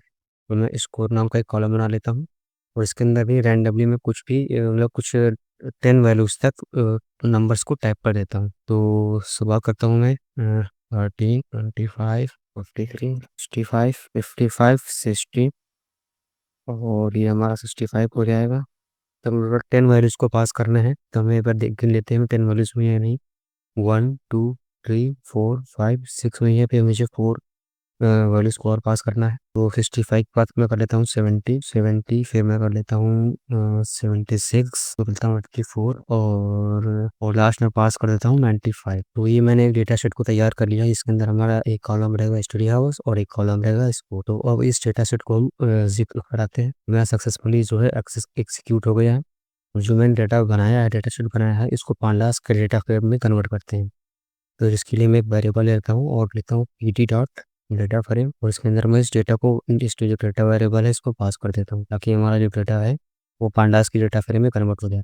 डेटा पास करता हूँ और मैं इसको एक्सिक्यूट कराता हूँ। तो जो मेरा डेटा था ये पांडास के डेटा फ्रेम में कन्वर्ट हो गया है। अगर मैं इसको रन कराऊँ, DF डॉट सेट करूँ, तो आप बोल सकते हैं मेरा जो डेटा सेट है वो यहाँ पर आ गया है। इसके अंदर एक स्टडी आवर्स कॉलम है और एक स्कोर कॉलम है। तो इसमें अगर मैं आपको दिखाऊँ, अगर कोई बंदा 2 घंटे तक पढ़ाई करता है तो उसका जो स्कोर करेगा वो 25 का करेगा, और अगर 3 घंटे तक पढ़ाई करता है तो स्कोर करेगा 43। ऐसे ही मैंने बहुत सारे डेटा पॉइंट्स ले लिए हैं इसके अंदर। अब हम क्या करते हैं, हम एक ग्राफ बनाते हैं और इसका नीचे करते हैं अपने डेटा सेट को विजुअलाइज करते हैं। तो ग्राफ बनाने के लिए मैंने ऊपर लाइब्रेरी इंस्टॉल कर रखी हुई है मैटप्लॉटलिब की। तो इसकी हेल्प से मैं ग्राफ बनाता हूँ। तो PLT डॉट स्कैटर प्लॉट मुझे रिलेशनशिप चेक करना है, तो इसके लिए मैं स्कैटर प्लॉट को यूज़ करूँगा। स्कैटर प्लॉट बेस्ट होता है 2 वेरिएबल्स के बीच में रिलेशनशिप को चेक करने के लिए। तो स्कैटर प्लॉट के अंदर हमें 2 वैल्यू डालनी होती, एक्स और वाई। तो हमारा एक्स क्या है, एक्स हमारा रहेगा एक्स मानी हमारा इंडिपेंडेंट वेरिएबल यानी कि स्टडी आवर्स। तो इसके अंदर मैं डी एफ के अंदर से जो हमारा स्टडी आवर्स में उसको एक्स में डाल देता हूँ। और जो हमारा वाई रहेगा यानी कि independent variable, sorry dependent variable, जो कि रहेगा हमारा स्कोर। तो DF और इसके अंदर मैं डाल देता हूँ स्कोर को। तो मैं PL2 शो कर देता हूँ ताकि हमारा जो ग्राफ है वो हमें दिखा सके। तो आप लोग देख सकते हैं कि जो भी मेरा डेटा था यहाँ पे इस टेबल के फॉर्म में जो डेटा था, अब मैंने उसको विजुअलाइज कर दिया और इसको बीच में रिलेशनशिप को हम लोग समझ सकते हैं। उसमें दिखा रहा है जैसे जैसे हमारा एक्स एक्सिस बढ़ रहा है, मतलब जैसे 2 4 5 6 जैसे जैसे एक्स एक्सिस बढ़ रहा है वैसे वैसे हमारा वाई भी बढ़ रहा है। यानी कि हमें जैसे जैसे हमारा इंडिपेंडेंट वेरिएबल बढ़ रहा है वैसे ही हमारा डिपेंडेंट वेरिएबल भी बढ़ रहा है। ये मैंने आपको थ्योरी पार्ट में बताया था। अगर कोई बंदा 2 घंटे पढ़ाई करता है तो इसका स्कोर होगा हमारा 20 और 40 के बीच में। और हमारे डेटा सेट में अगर देखें तो वहाँ पर भी ये लिखा हुआ है, अगर कोई बंदा दो दो दो घंटे तक पढ़ाई करता है तो इसका स्कोर होगा, तो मैं यहाँ पे क्या दिखा रहा है, इसका स्कोर 20-40 के बीच में। तो यहाँ पर आप लोग देख सकते हैं उसका स्कोर भी है 20 और 40 के बीच, यानी कि 25। तो अगर कोई बंदा 10 घंटे पढ़ाई करता है तो उसका स्कोर होगा 80+। यानी कि अगर कोई बंदा 10 घंटे पढ़ाई करता है तो यहाँ पर पूरा डेटा दिख नहीं रहा है। तो आप लोग समझ जाना कि जैसे जैसे जैसे एक्स एक्सेस बढ़ेगा वैसे वैसे वाई भी बढ़ेगा। तो ये हमारा जो डेटा सेट है, मैंने जो डेटा सेट क्रिएट किया है ये वाला, ये हमारा डेटा सेट लीनियरिटी को फॉलो कर रहा है। तो आई होप आप लोगों को इतना समझ में आ गया होगा। अब इसके बाद नेक्स्ट हम स्टेप करते हैं। तो अब जो हमारा नेक्स्ट स्टेप होगा वो होगा डेटा सेट को डिवाइड करना। तो डेटा सेट को हम 2 पार्ट में डिवाइड करेंगे, इंडिपेंडेंट और डिपेंडेंट। और इंडिपेंडेंट क्या है ये मैंने आपको थ्योरी पार्ट में बहुत अच्छे से कवर किया था। तो सबसे पहले मैं एक्स नाम का वेरिएबल ले लेता हूँ और इसके अंदर मैं DF डॉट ड्रॉप, मैं इसको कोड लेता हूँ फिर मैं आपको समझाता हूँ। DF डॉट ड्रॉप, और इसके अंदर मैं ड्रॉप कर देता हूँ कॉलम को। कौन सा कॉलम का ड्रॉप को करना होगा, हमें ड्रॉप करना होगा स्कोर कॉलम। ये मैंने ऐसा क्यों किया मैं अभी आपको समझा रहा हूँ। और उसके बाद एक वाई नाम का वेरिएबल देता हूँ और इसके अंदर हमें क्या करना होगा DF, और इसके अंदर में रखना होगा कौन सा कॉलम, स्कोर। और मैं इस कोड को एग्जीक्यूट करता हूँ। तो उसमें हुआ ये है कि मैंने एक एक्स और एक वाई नाम का वेरिएबल लिया है। एक्स के अंदर मैंने ड्रॉप कर दिया है। ड्रॉप क्या करता है, कॉलम को ड्रॉप करता है। यहाँ पर मैं एक गलती चीज़ करना छोड़ भूल गया हूँ। अब मैं एक्सिस 1 पास कर देता हूँ और फिर से इसको रन कराता हूँ।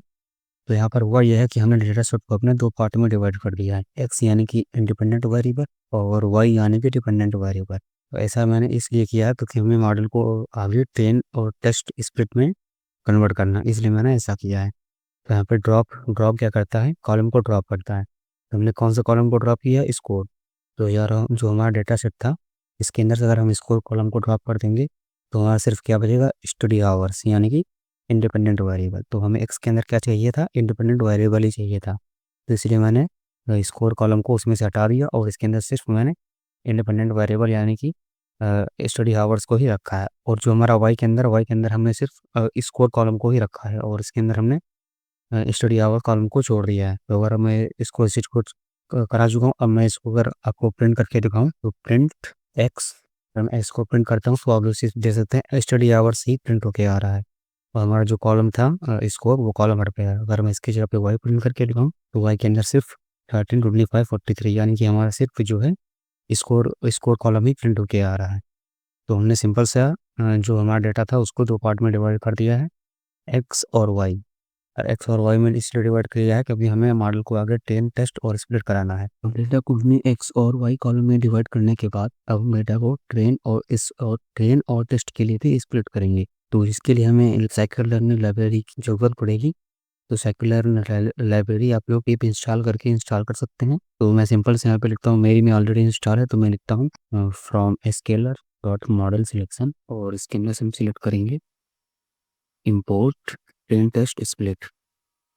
अब ये ट्रेन टेस्ट स्प्लिट क्या करेगा, जो हमारा डेटा था यानी कि जो हमारा एक्स और वाई में जो हमने डेटा को डिवाइड किया था, उस डेटा का कुछ पार्ट ट्रेनिंग के लिए और कुछ पार्ट टेस्टिंग के लिए रखेगा, ताकि हमारा मॉडल जो है ठीक से प्रेडिक्शन कर पाए। तो हम इस लाइन को एग्जीक्यूट करते हैं और नेक्स्ट लाइन को लिखते हैं।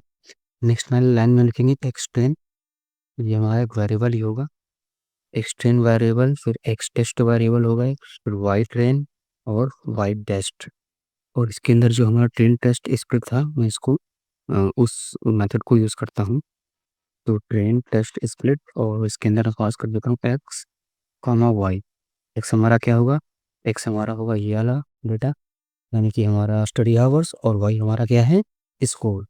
और इसके बाद हमारा जो इसके अंदर एक एट्रीब्यूट पास करेंगे टेस्ट साइज। टेस्ट साइज में क्या बताएगा कि हमें कितना डेटा सेट को, मतलब पूरे डेटा सेट में से हमें कितना डेटा को टेस्ट करना है।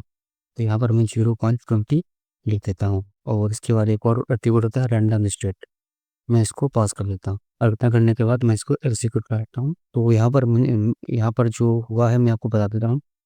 मैंने एक्सटेंड नाम का एक वेरिएबल बना, एक्स टेस्ट, और वैसे ही वाई ट्रेन और वाई टेस्ट नाम का एक वेरिएबल बना, और मैं ट्रेन टेस्ट स्प्लिट यानी कि जो ये मेथड था, मैंने इसको यहाँ पे कॉल किया।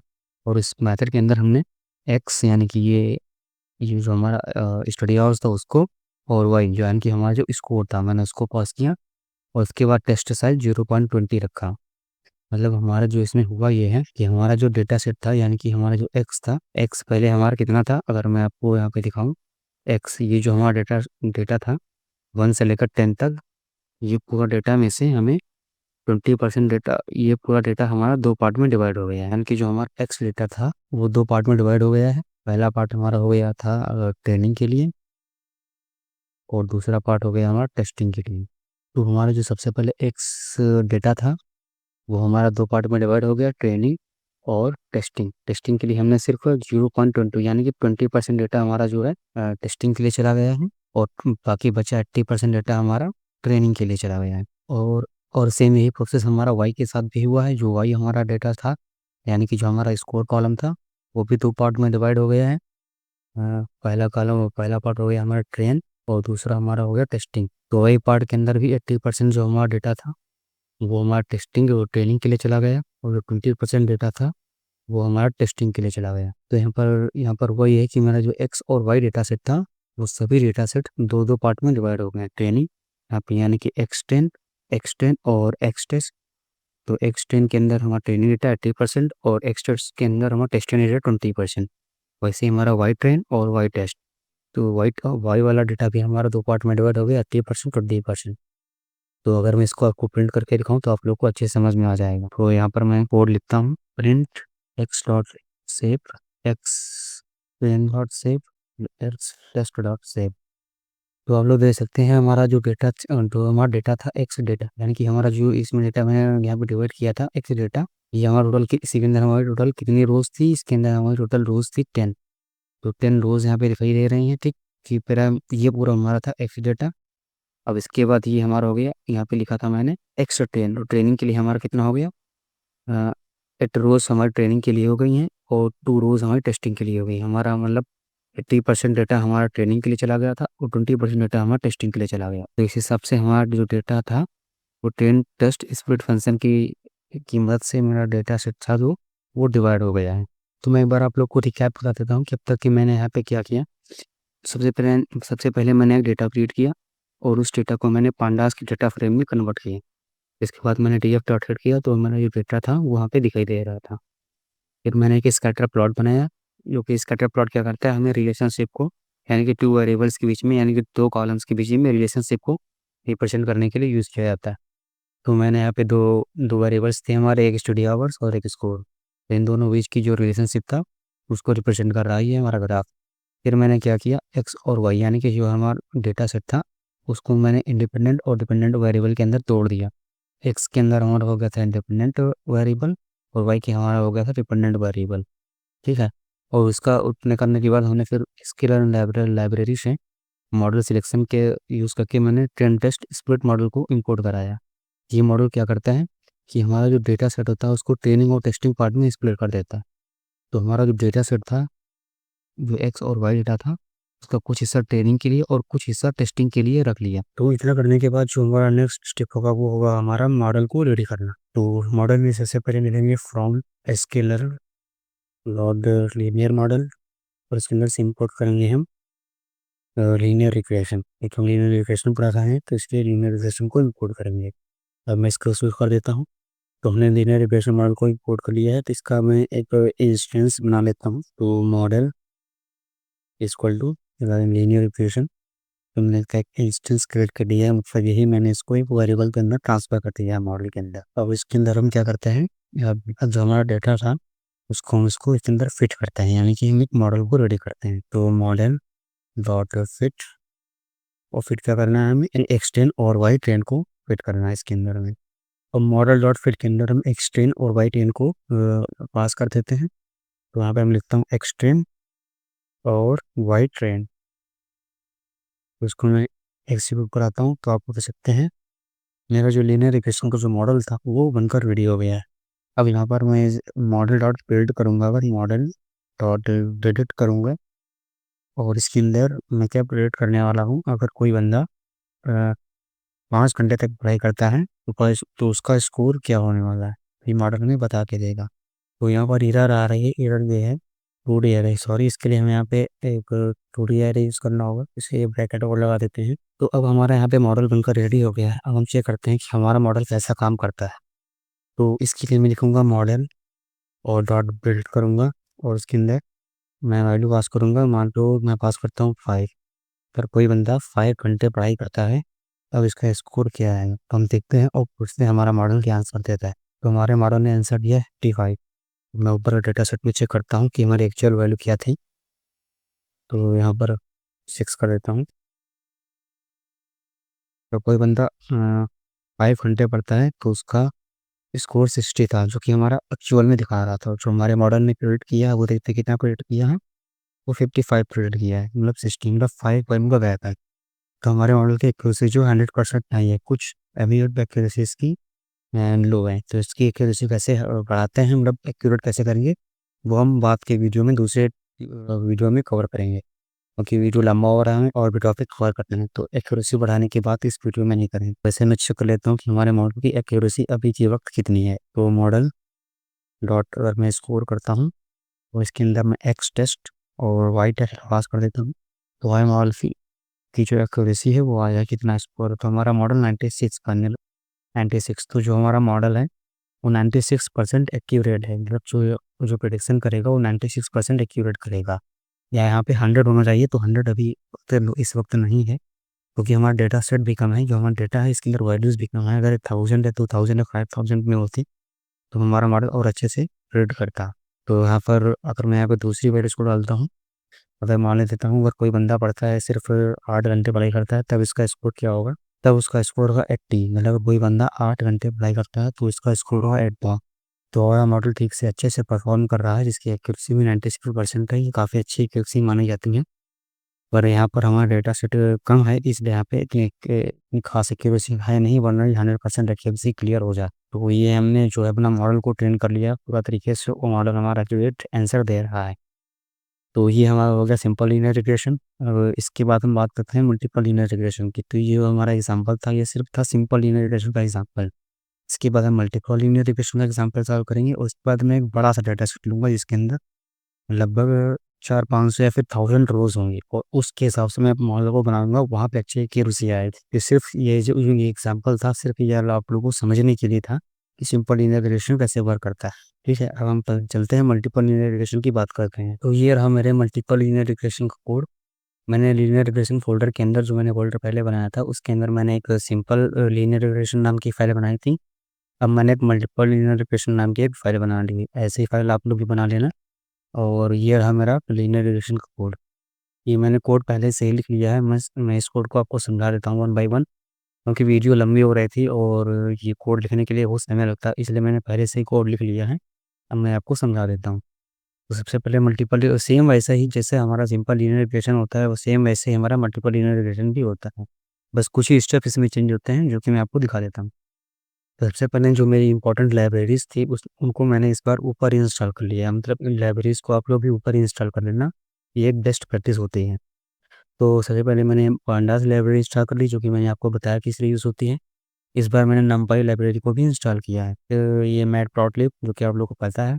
फिर स्केलर से मैंने model selection import train test split, ये मैंने इंस्टॉल की है।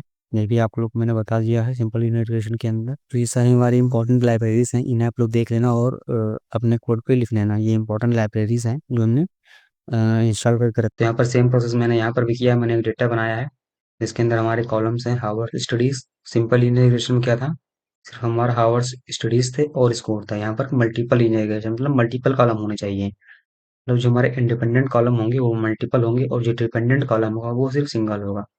तो हावर्स स्टडीज मैंने एक कॉलम बना लिया, एक हावर्स स्लीप ये कॉलम बना लिया, और एक अटेंडेंस और एक स्कोर। तो हमारे जो जो ये तीन कॉलम है वो इंडिपेंडेंट कॉलम है, और ये जो हमारा स्कोर कॉलम है वो डिपेंडेंट कॉलम है। ये हमारा डिपेंड कर रहा है, मतलब हमारा जो स्कोर यानी कि जो हमारे मार्क्स डिपेंड कर रहे हैं कि हमने कितनी कितनी देर तक पढ़ाई की है, कितनी देर तक सोया है और कितनी अटेंडेंस हमारी क्लास में है। तो सब कुछ हमारा स्कोर मतलब इन तीनों कॉलम के ऊपर डिपेंड कर रहा है। तो ये हमारे हो गए इंडिपेंडेंट कॉलम्स और ये हमारा हो गया डिपेंडेंट्स। ठीक है, मैंने डेटा को तैयार कर लिया है। अब मैंने इस डेटा को पांडास के डेटा फ्रेम के अंदर कन्वर्ट कर लिया है। तो यहाँ पर मैंने डी एफ डॉट हेड करके मैंने डेटा को शो कर लिया है। तो यहाँ पर hours studies, hours sleep, attendance और स्कोर। अगर कोई बंदा 2 घंटे तक पढ़ाई करता है, 8 घंटे तक सोता है और उसका अटेंडेंस 80% है, तो उसका स्कोर जो होगा वो होगा 55। मतलब कि वो जो मार्क्स ऑब्टेन करेगा वो 55 मार्क्स ऑब्टेन करेगा अपने क्लास में। ठीक है, तो उसके बाद मैंने सेम वही प्रोसेस एक्स और वाई में डेटा को डिवाइड कर लिया है। एक्स के अंदर D F dot drop columns, हमने सिर्फ स्कोर कॉलम को इसके अंदर से ड्रॉप कर दिया है, क्योंकि स्कोर हमारा डिपेंडेंट कॉलम था। या तो इसे दे सकते हैं ये हमारा आउटकम, मतलब ये हमें आउटपुट देने वाला है। तो मैंने इस कॉलम को अपने डेटा सेट से रिमूव कर दिया है। तो एक्स के अंदर सिर्फ हमारा स्कोर कॉलम नहीं रहेगा, यानी कि इसके इसको छोड़ के हमारे ये जो तीनों कॉलम रहेंगे वो एक्स के अंदर रहेंगे, और वाई के अंदर हमारा सिर्फ स्कोर कॉलम ही रहेगा।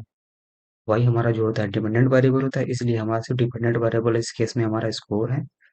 तो वाई के अंदर सिर्फ हमारा जो स्कोर कॉलम ही रहेगा। ठीक है, इसके बाद वही सेम स्टेप्स, इस x train x test y train y test, इसके अंदर हमने अपने जो हमारा एक्स और वाई डेटा था उसको मैंने 10 और टेस्ट के लिए स्प्लिट कर दिया है।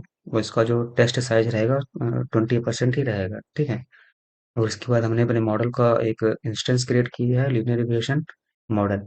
फिर मॉडल डॉट फिट के अंदर हमने एक्स टेन और वाई टेन जो हमारा डाटा था उसको मैंने इसके अंदर फिट कर दिया है, और हमारा मॉडल जो है यहाँ पे बन के तैयार हो गया। तो हमारा लीनियर रिग्रेशन का जो मॉडल है वो बनकर रेडी हो गया है। ठीक है, अब इसके बाद मॉडल डॉट स्कोर, हम मॉडल की एक्यूरेसी चेक कर देंगे, यानी कि स्कोर हमें क्या बताता है उसकी एक्यूरेसी, वो हमारा मॉडल कितने परसेंट एक्यूरेट है। तो हमारा मॉडल जो है 98% एक्यूरेट है। तो इसके बाद फिर से वही स्टेप मॉडल डॉट प्रिडिक्ट। हम मॉडल को प्रिडिक्ट करते हैं, मतलब कि हम यहाँ पे उसका जो पहला कॉलम क्या था हमारा, पहला कॉलम था हमारा यहाँ पे Harvard studies, Harvard sleep, attendance. तो यहाँ पर मैंने एक रैंडमली 4 हावर्स दिए हैं, मतलब जो जो हमारा बंदा 4 घंटे तक पढ़ाई करता है, 6 घंटे तक सोता है और 70 उसका जो है वो हमारा अटेंडेंस है। तो उसकी जो जो मार्क्स ऑब्टेन करेगा क्लास के अंदर, उसके जो मार्क्स आएंगे वो आएंगे 57। अगर यहाँ पर अगर कोई बंदा मान लेते हैं हम 6 घंटे पढ़ाई करता है और 10 घंटे सोता है और उसका जो अटेंडेंस है वो 90% है, तब उसका स्कोर क्या होने वाला, तब इसका स्कोर आएगा 80%। तो ये आप बोल सकते हैं मेरा मॉडल जो है बिल्कुल ठीक से प्रिडिक्शन दे रहा है। ये रहा मेरा मल्टीपल लीनियर इक्वेशन। डिफरेंस क्या था इसमें, सिंपल और लीनियर में सिर्फ डिफरेंस यही है कि इसमें सिंपल है हमारे 2 ही कॉलम होते हैं, और मल्टीपल लीनियर रिग्रेशन के अंदर हमारे मल्टीपल कॉलम्स होते हैं। अब मैं एक बड़ा सा डेटा सेट लेने वाला हूँ और इसको मैं यूज करने वाला हूँ, और उसके अंदर मैं लीनियर रिग्रेशन को परफॉर्म करूंगा।